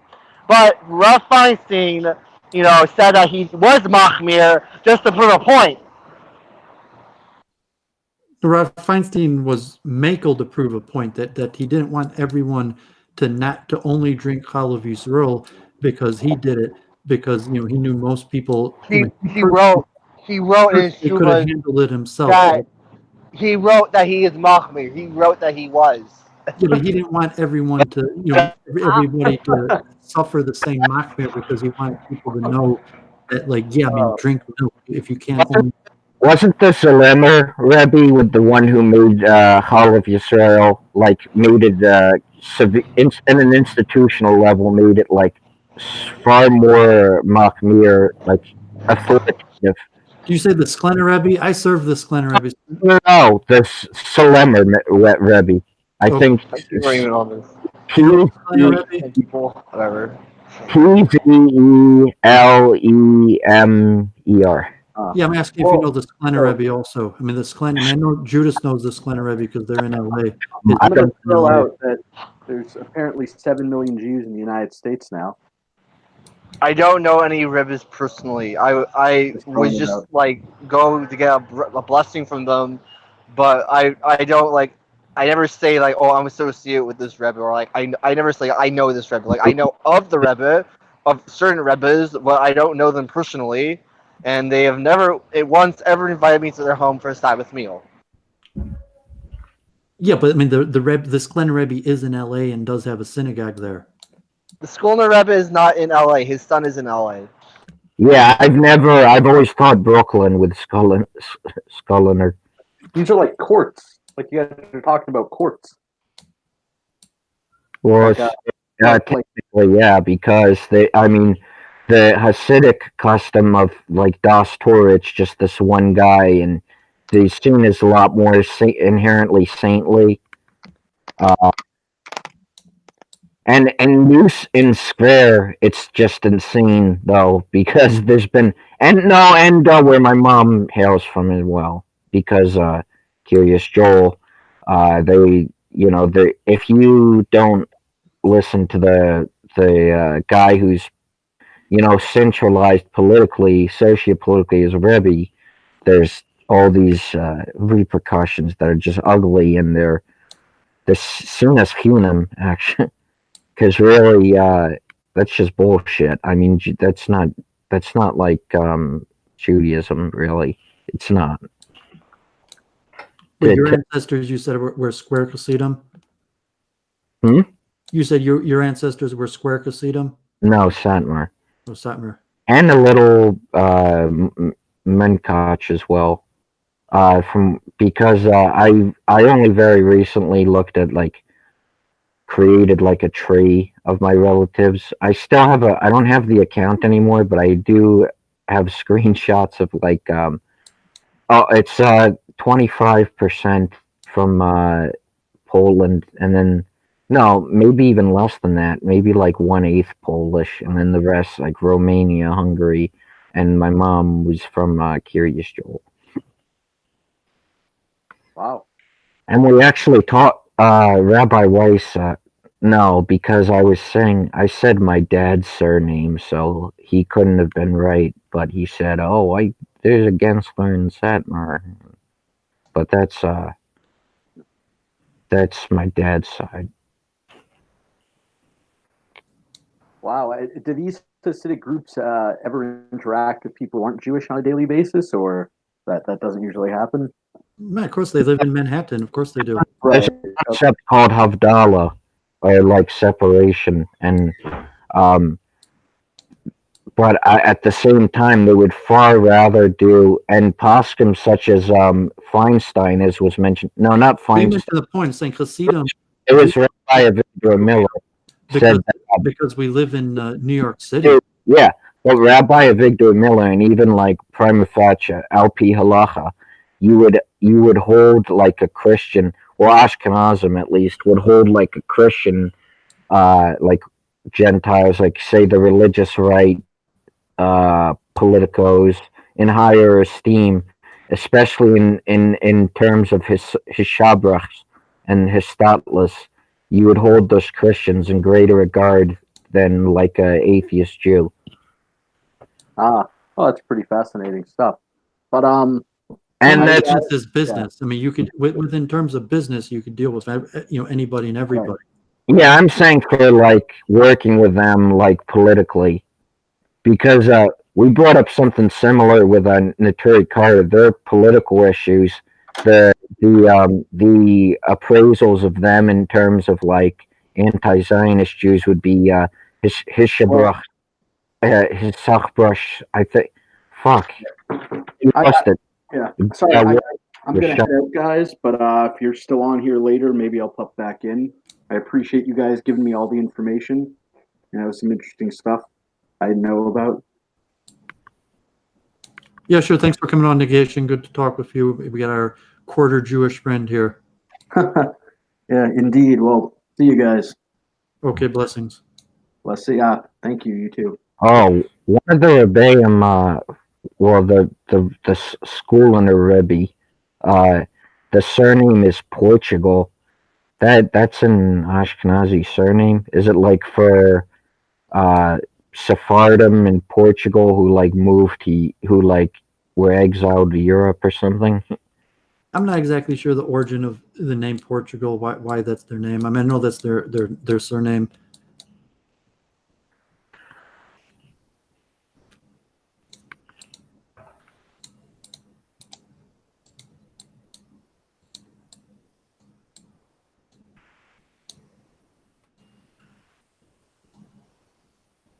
I mean, last names aren't really a Jewish custom, so usually Jews took non-Jewish last Well, a names. lot of Ashkenazi are German like mine because Ashkenaz was referencing regional Germany. Well, Ashkenaz is a name in the Bible. Ashkenaz is one of Noah's grandchildren. Yeah, I guess that they associated like that remnant of Israel with the European lands. Well, Ashkenaz comes to refer to the German territory that, the assumption from the Bible believer in the story of Noah is that the descendant of Noah, Ashkenaz, moves to the German lands. You have Yavin, obviously, is Greece, and but Ashkenaz is out of every single country. I noticed there's so few Grecan Jews. I don't know of like any, but supposedly they were there in the millions. Well, I don't know if the community was ever that big, but I mean, obviously, God forbid, during the Holocaust. Hundreds of thousands were killed during the Holocaust. Yeah, and unfortunately, those were the ones that supposedly did a lot of the dirty work in Auschwitz, because they didn't speak the same language as the Jews from that area. So the worst dirty work of the Nazis they gave to the Greek Jews. That certainly The Southern Commando, as they call them. Yeah, that helps explain things for sure. You're right. I realized that the conservative and reform movements were created by Jews who had Rebbe issues. Well, like they would Issues with their Rebbe. No, this is the thing. In terms of created by German Jews, there really weren't any Rebbe's in Germany. All the Rebbe's were in the Polish-Lithuanian Commonwealth. All the German Jews never had that Rebbe system. I could tell you a discrepancy I noticed. Well, with Yechis and Oberlander or something, like it's not so much their approach to tradition; it's rather their approach to Aharonim, or I think like the contemporary rabbis at that time. It's like if you hear like a dispute or machloche between like a Aharonim, they would just say like, "Oh, well, this guy isn't Moses." Like they have a very more open, like sort of. But this is also machlokas that would be held like is borderline heresy in say a yeshiva or Hasidic community. Yeah, by heretical means if a rabbi says it, he will get fired. There are certain ones that I hold in high regard, like Rabbi Samson Raphael Hirsch. He's great. Yeah, I read all his literature, translated from German. He's one of my favorites too. He's Yehi, but I think there's a fusion between the culture with him and then the culture. It's like the border. It's like the intermediate between the neologs and the very far right, like Hazem Sofer influence Hasidim. That's the Oberlanders, and that's what I've been told is like the milieu that Rabbi Weiss comes from. Yeah, I read all his literature. Translated from German. He's one of my favorites too. Yeah, by heretical means if a rabbi says it, he will get fired. Yeah, Yeah, Well, I mean, he's a Polish Jew. He might have an influence. Well, hey, wait, are you talking about? Hazem Sofer? Well, all those people weren't. I mean, there were almost no ultra-Orthodox Jews in Germany.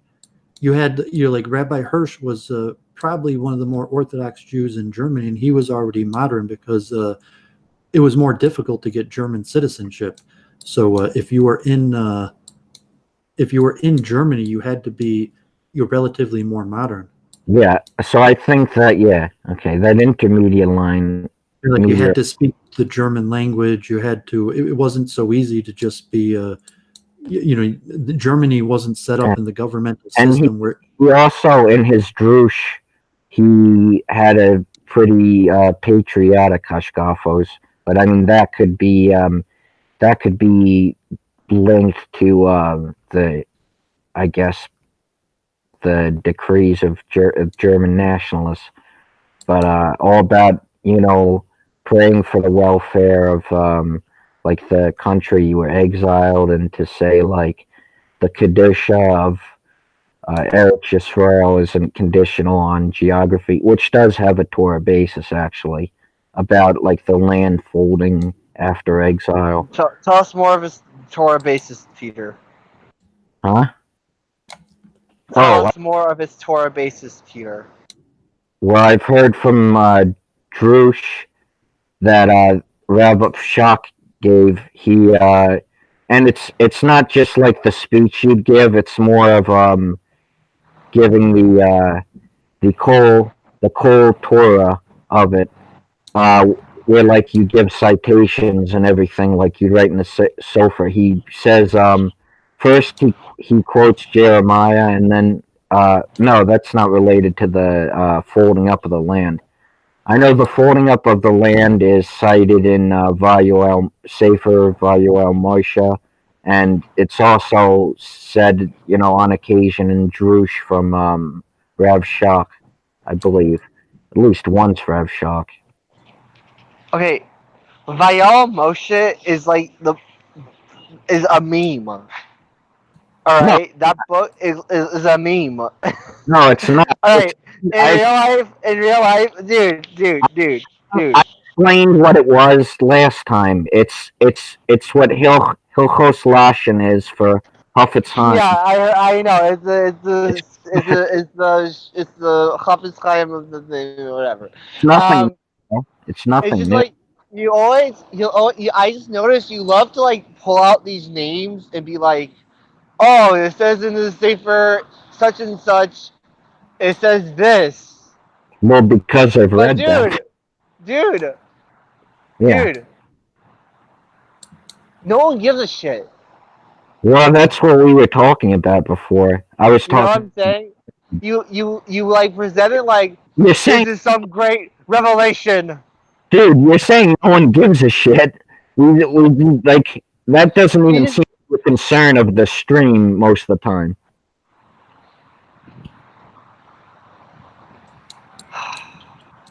I might have to go in a bit though, because I haven't ate in like hours. Peter, be a man and go to yeshiva. Of course. Just to add, it's embarrassing. The yeshiva movement was created in Poland. I'm saying that in Germany, or at the time, there weren't really yeshivas, because yeshivas were, the Vilna Gaon and Rav Chaim or Volozhin or originate yeshivas. Till then, they didn't really have a yeshiva concept. You had to basically.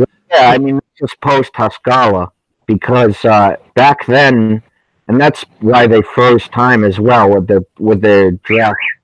Their dress is maintained that of like the Polish nobility. They wear this. They froze time, and so back then though everyone dressed like that, and the community, they call it the kahal or whatever, is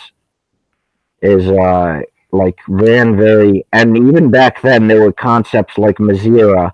They had their own courts and everything. Yeah, but I mean, there weren't really yeshivas in anywhere other than Poland until after World War II.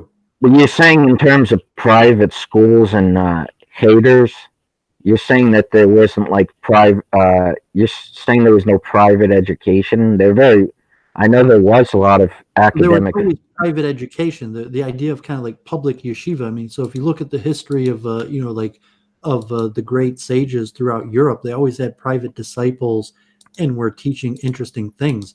But it was limited to cousins or the top students, and it wasn't open to like the general average Jew till Chaim Volozhin, the student of the Vilna Gaon, creates the yeshiva movement. I mean, the first yeshiva is Volozhin, and all the other yeshivas are basically descendants. The staple of the yeshiva worlds in Lithuania. Well, I'm saying because the Vilna Gaon created the yeshiva world. Before that, yeshivas didn't exist. You just had great rabbis, and you had to like go and basically beg to study at their feet in order to learn Torah, and hence very few people knew Torah. You had the masses of Amaratzim and the handful of sages, and it wasn't until after the Vilna Gaon that you had this concept of Torah education for everybody, so to say. I mean, it wasn't even for everybody in that time, but at least more than the few elites that previous to that would have been able to access the Torah learning. So pretty much the rabbis throughout all generations were pretty much part of this like elite cabal of Yechidim. I don't know. Did you even say that? Yeah, I mean, Sephardim were like that until Yechidim. I don't know. Sephardim were like that until after World War II, when they copied the yeshiva movement from the Ashkenazi. I mean, that they recognized the yeshiva movement was something worth copying, and that's why you have Sephardi yeshivas now. Okay. When I was in Israel, like they were still setting up Sephardi yeshivas, like they were building them. It wasn't even such a common thing in Israel.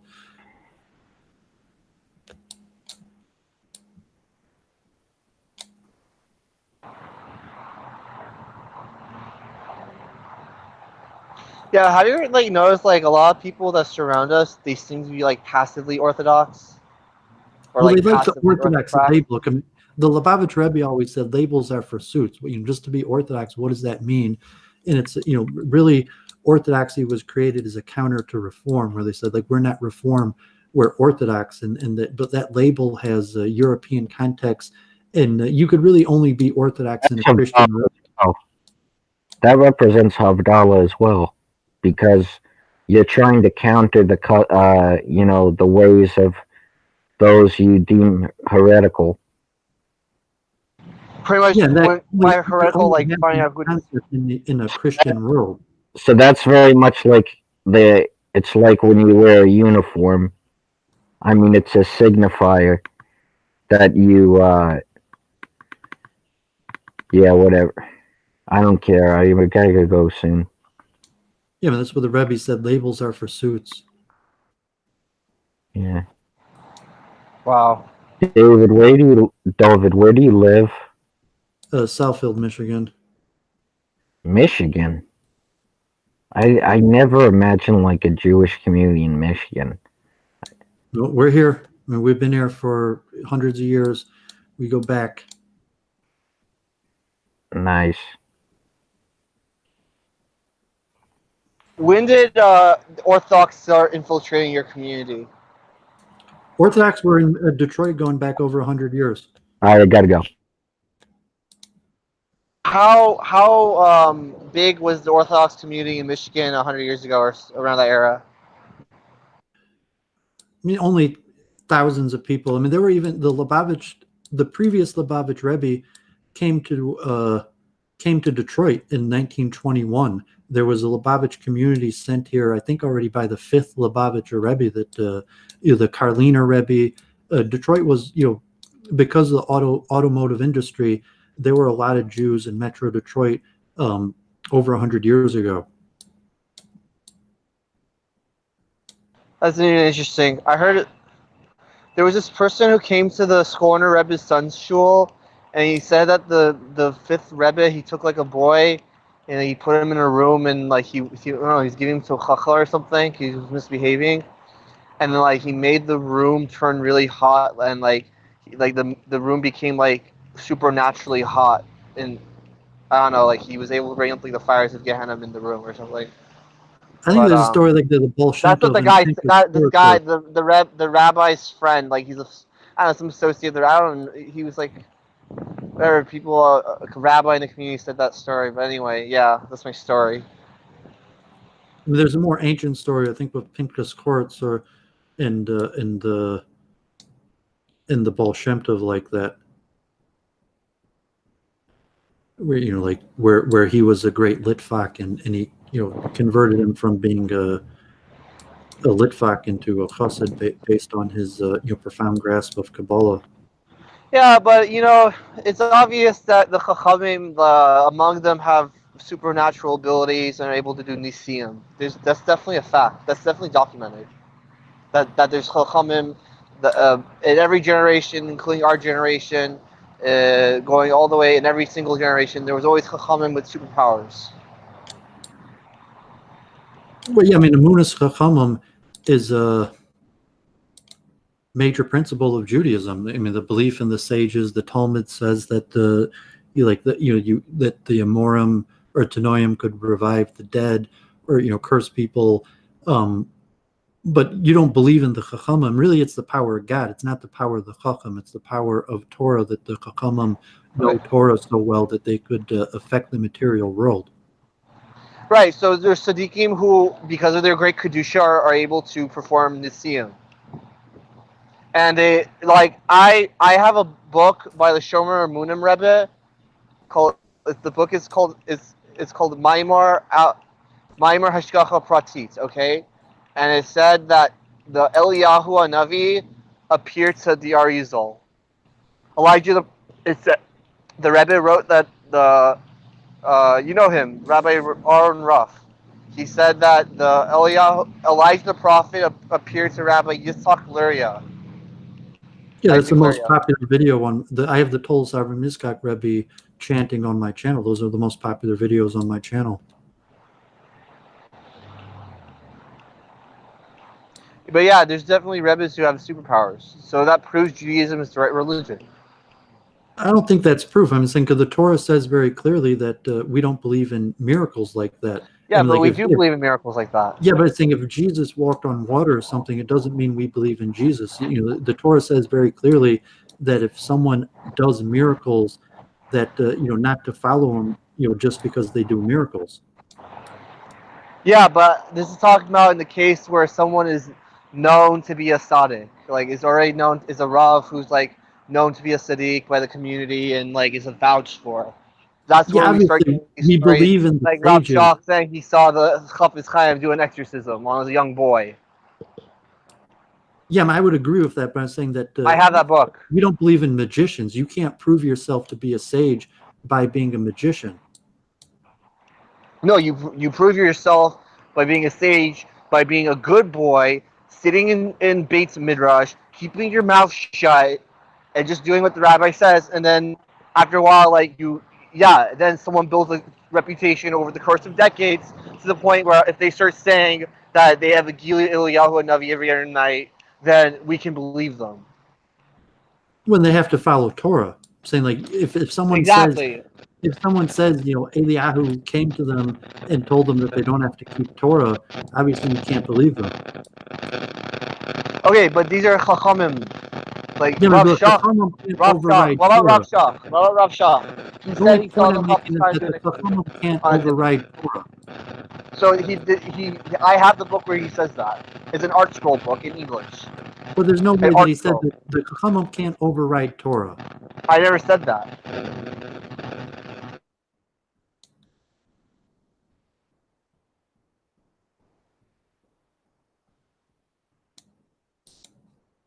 Yeah, that was the only point I wanted to clarify. That, I mean, yeah, maybe Chachamim, we believe in miracles, but like if a Chachamim does miracles and they say, but they don't keep Torah, that's just a magician.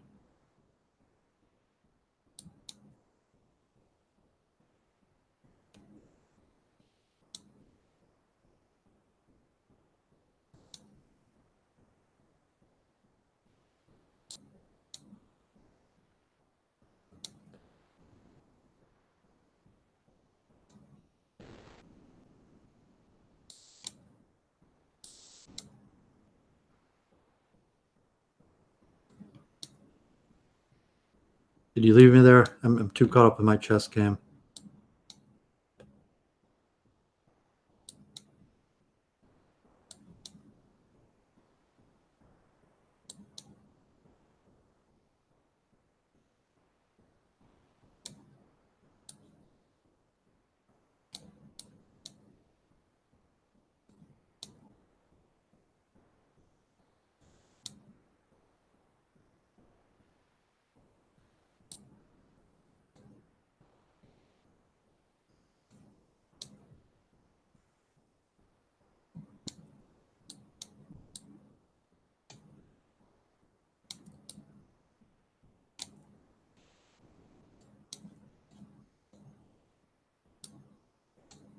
Oh.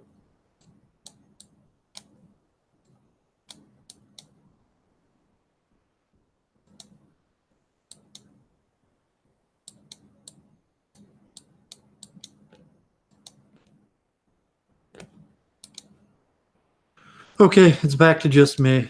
Interesting conversation. Glad those guys took me up on the link. So I got a few people watching.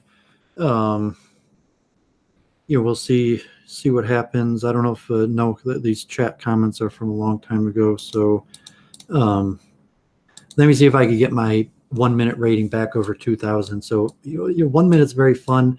It requires basically pure instinctual reflex, instantaneous reaction. And so, just talking or trying to think about different things is near impossible. But that was the intellectual exercise I was hoping to participate in.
I'm just lost. Too bad. Minor chance to win on time here. But that's about it.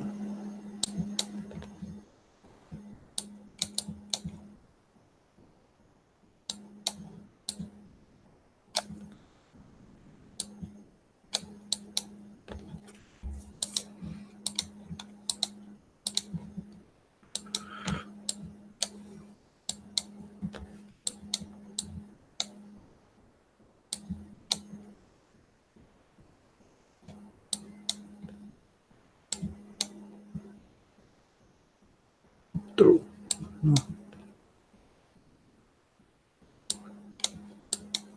Oh.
This guy's pretty quick. Yeah, sorry, all silence here. It's tough playing here. Tough to win.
Hey, hey.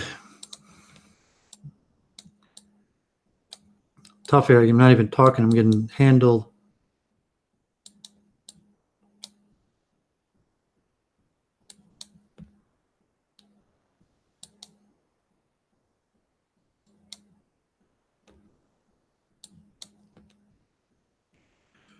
All right, what does this guy do? It's crazy openings.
Oh, pulled that one off.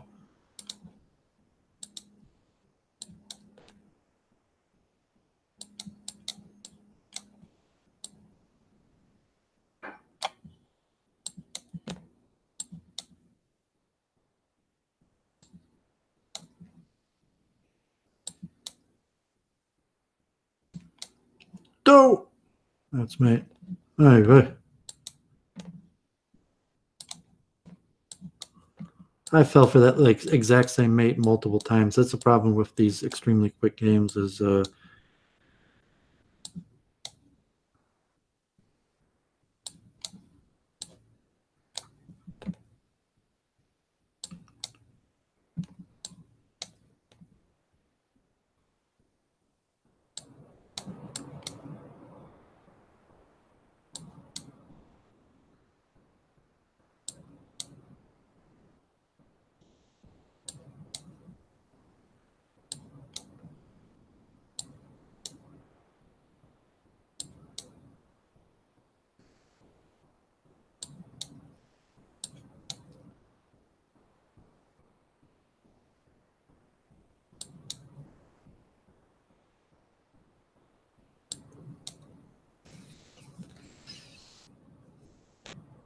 Double threat. This pawn and that pawn.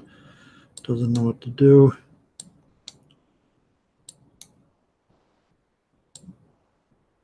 Okay, I'm gonna go that. Take this one.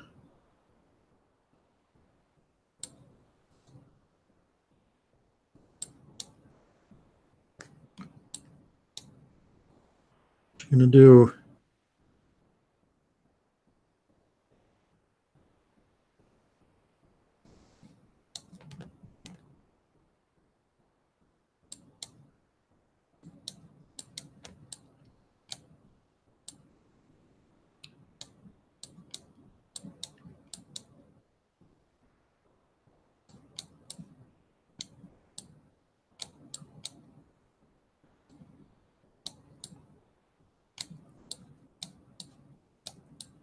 Oh!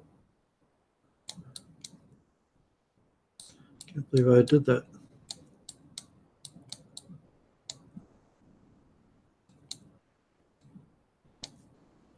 That was horrible.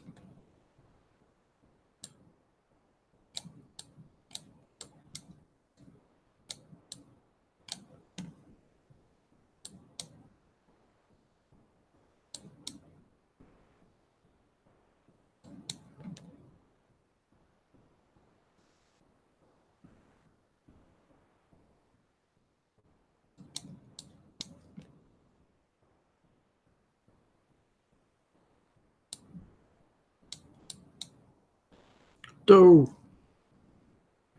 Oh, didn't even take the free stuff.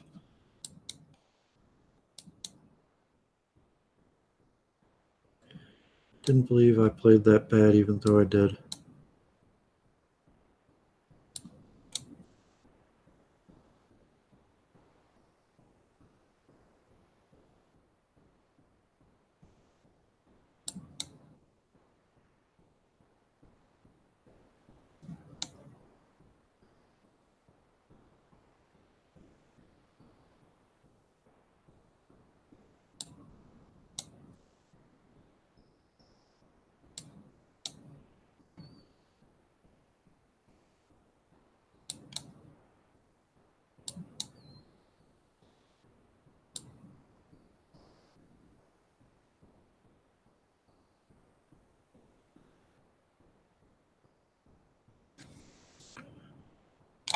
Oh. Whew.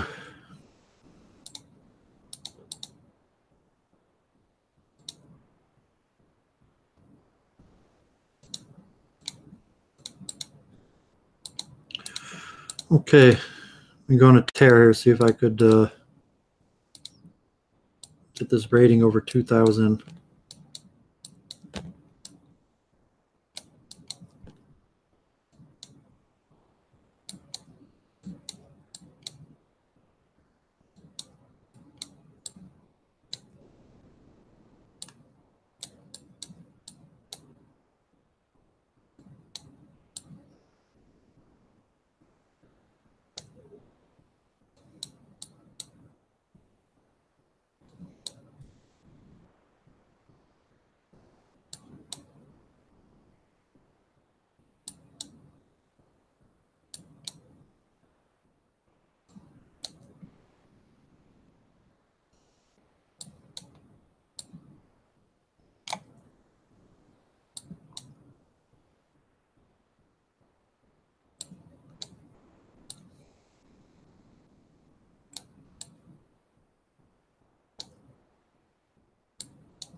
Was what I wanted to do.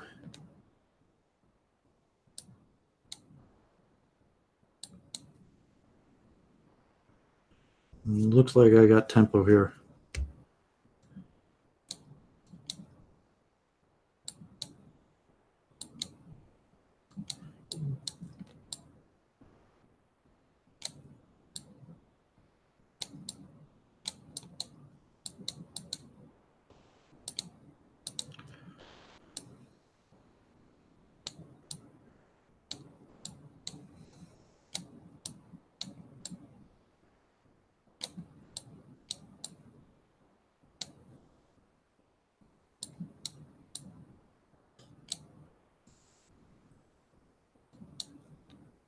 Do.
Not looking good here.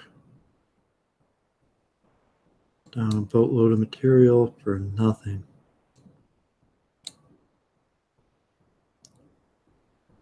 Well, he might have messed that up and might have gave me a chance here. Do! That wasn't the way to play that.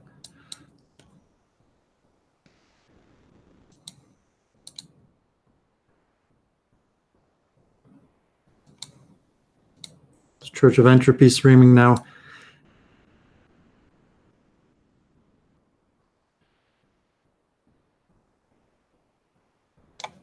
It looks like no one wants to talk with me. I thought I put, I was going to talk chess, so I was happy to make the stream just talking chess, but I figured I'd, try something which I never actually done before. Just put the link in the chat. And so we got, my little, Geek Squad, no offense. I consider that a compliment, but like Judas and company.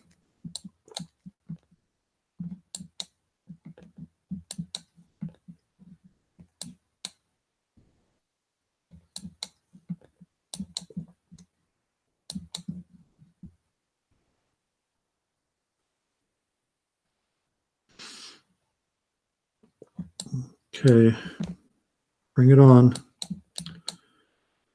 Can't stop him from coming in. See what he does with it.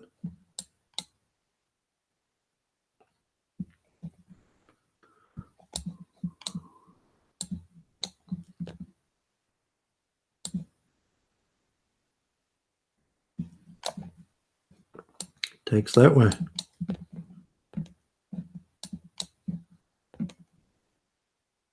Oh, yeah, that was pretty bad.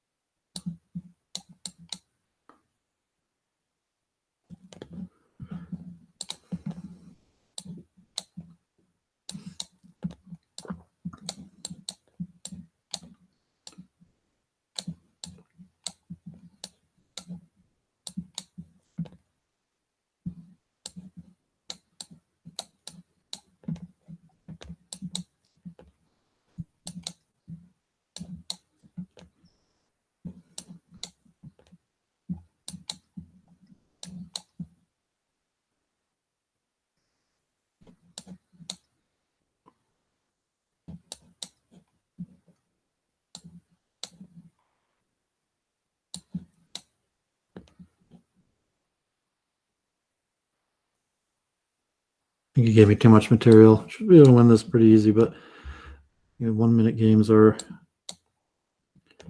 not over till they're over.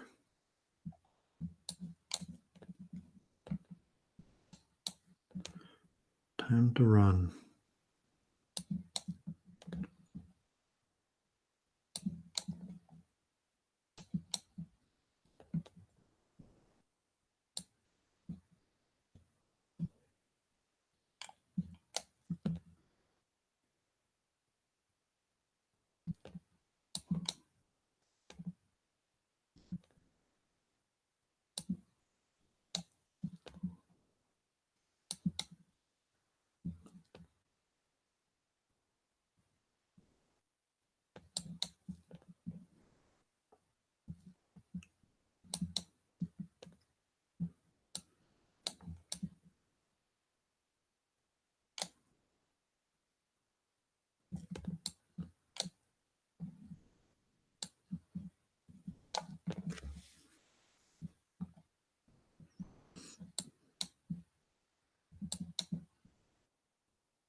This guy's just playing too quick to make good moves, but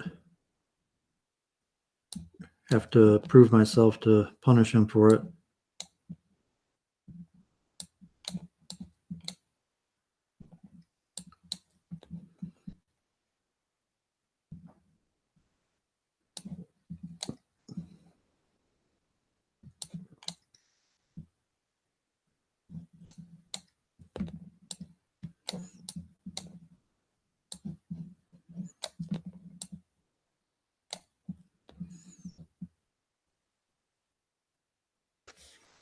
Okay, that should be all she wrote.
Time to run.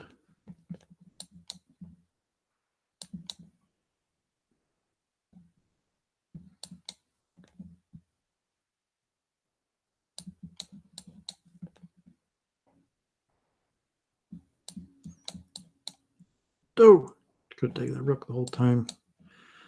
He left it there. One more chance.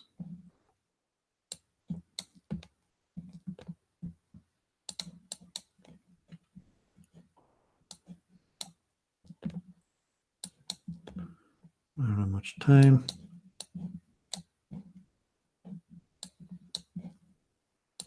Mate, thank you.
Okay.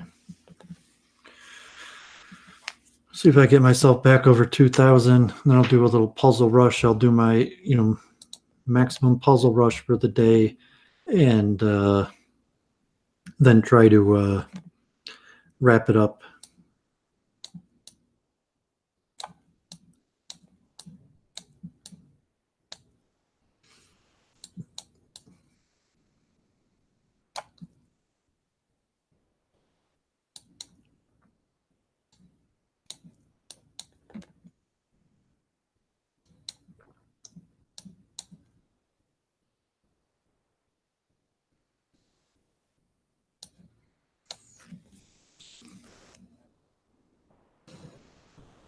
Okay, a little hanging, a little dry out here for my king.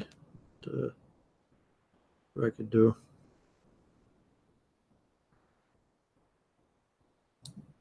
Gotta go back. Okay.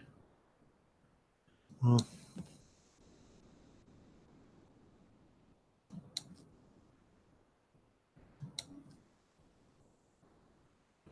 So my king feeling a tad bit naked there, but see if he could do anything about it.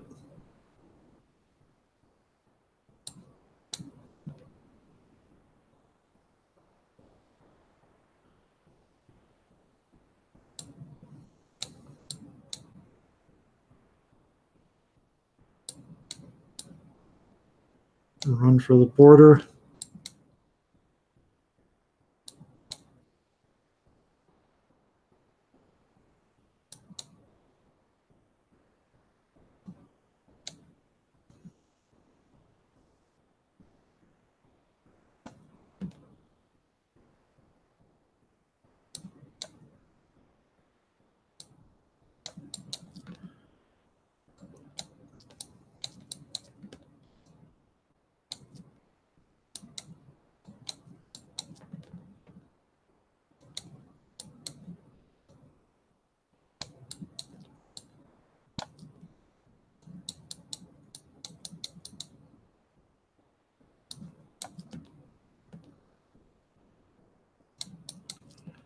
Hey.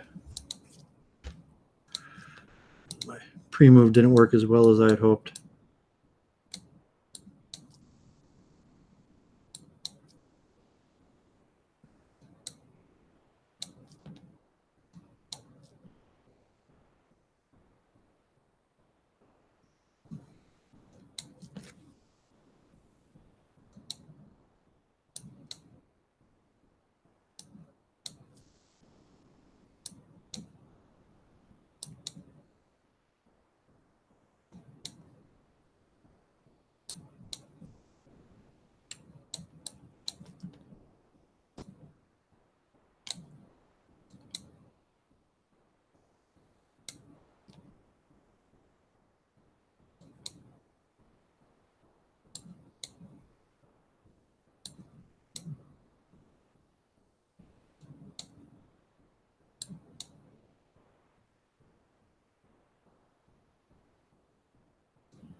Not looking good.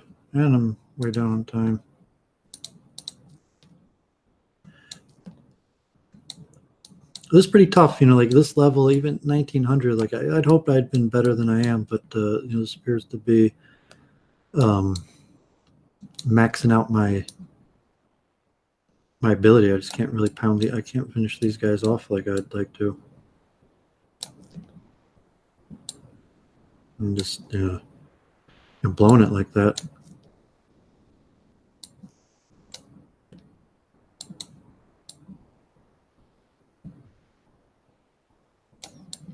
Got nothing.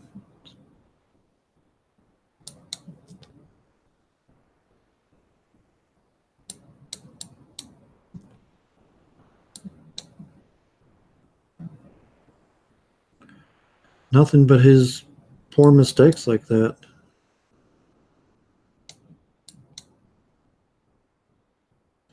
And can't make up for my blunders. Getting whacked. Can't. Basically no chance to come back from this.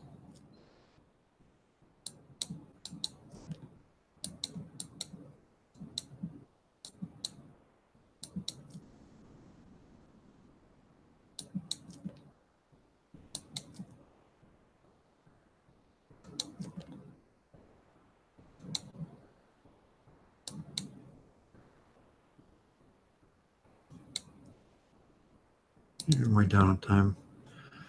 Okay, so I'm just going to do the puzzle rush for the day.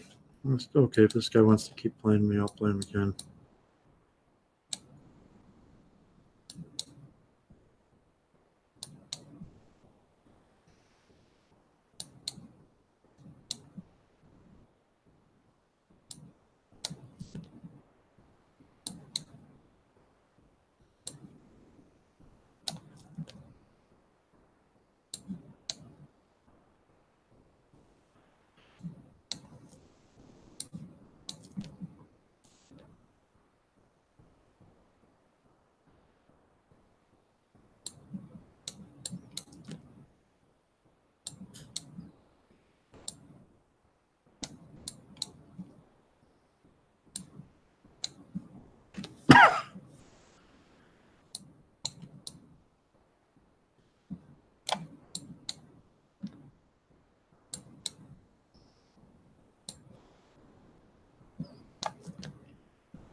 Okay, that's going to mate.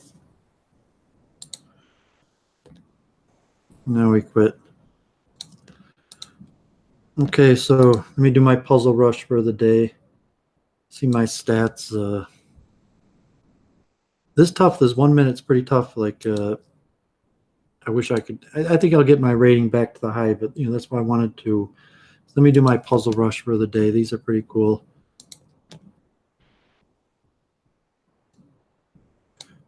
Okay.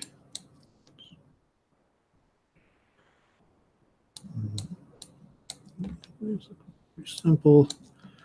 Those pretty simple mates. Yes. Queen. Checking on the queen.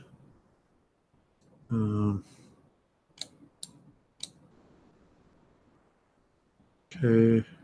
It's mate in one. Mate.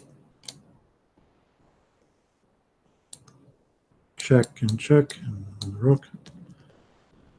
Okay. It's mate.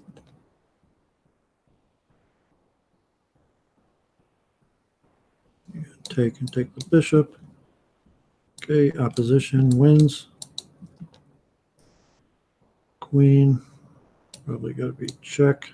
And mate. There. Okay, take the rook and mate. There we go. Knight check. Okay, took it. Okay, it's mate. We got, okay, a bishop there and fork the queen. There, okay, take the knight and then the rook. Yeah, bishop check and mate. Yeah, here. Okay. Let's take the bishop, take the knight.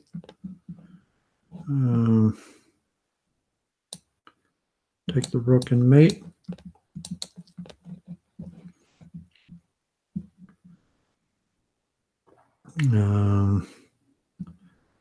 Probably check here and mate. Black knight there. Doesn't work.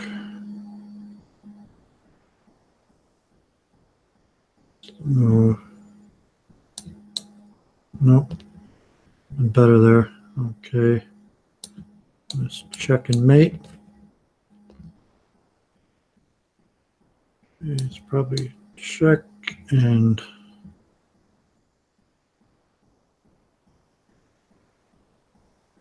okay, and pick up the queen. There. Okay. Queen check.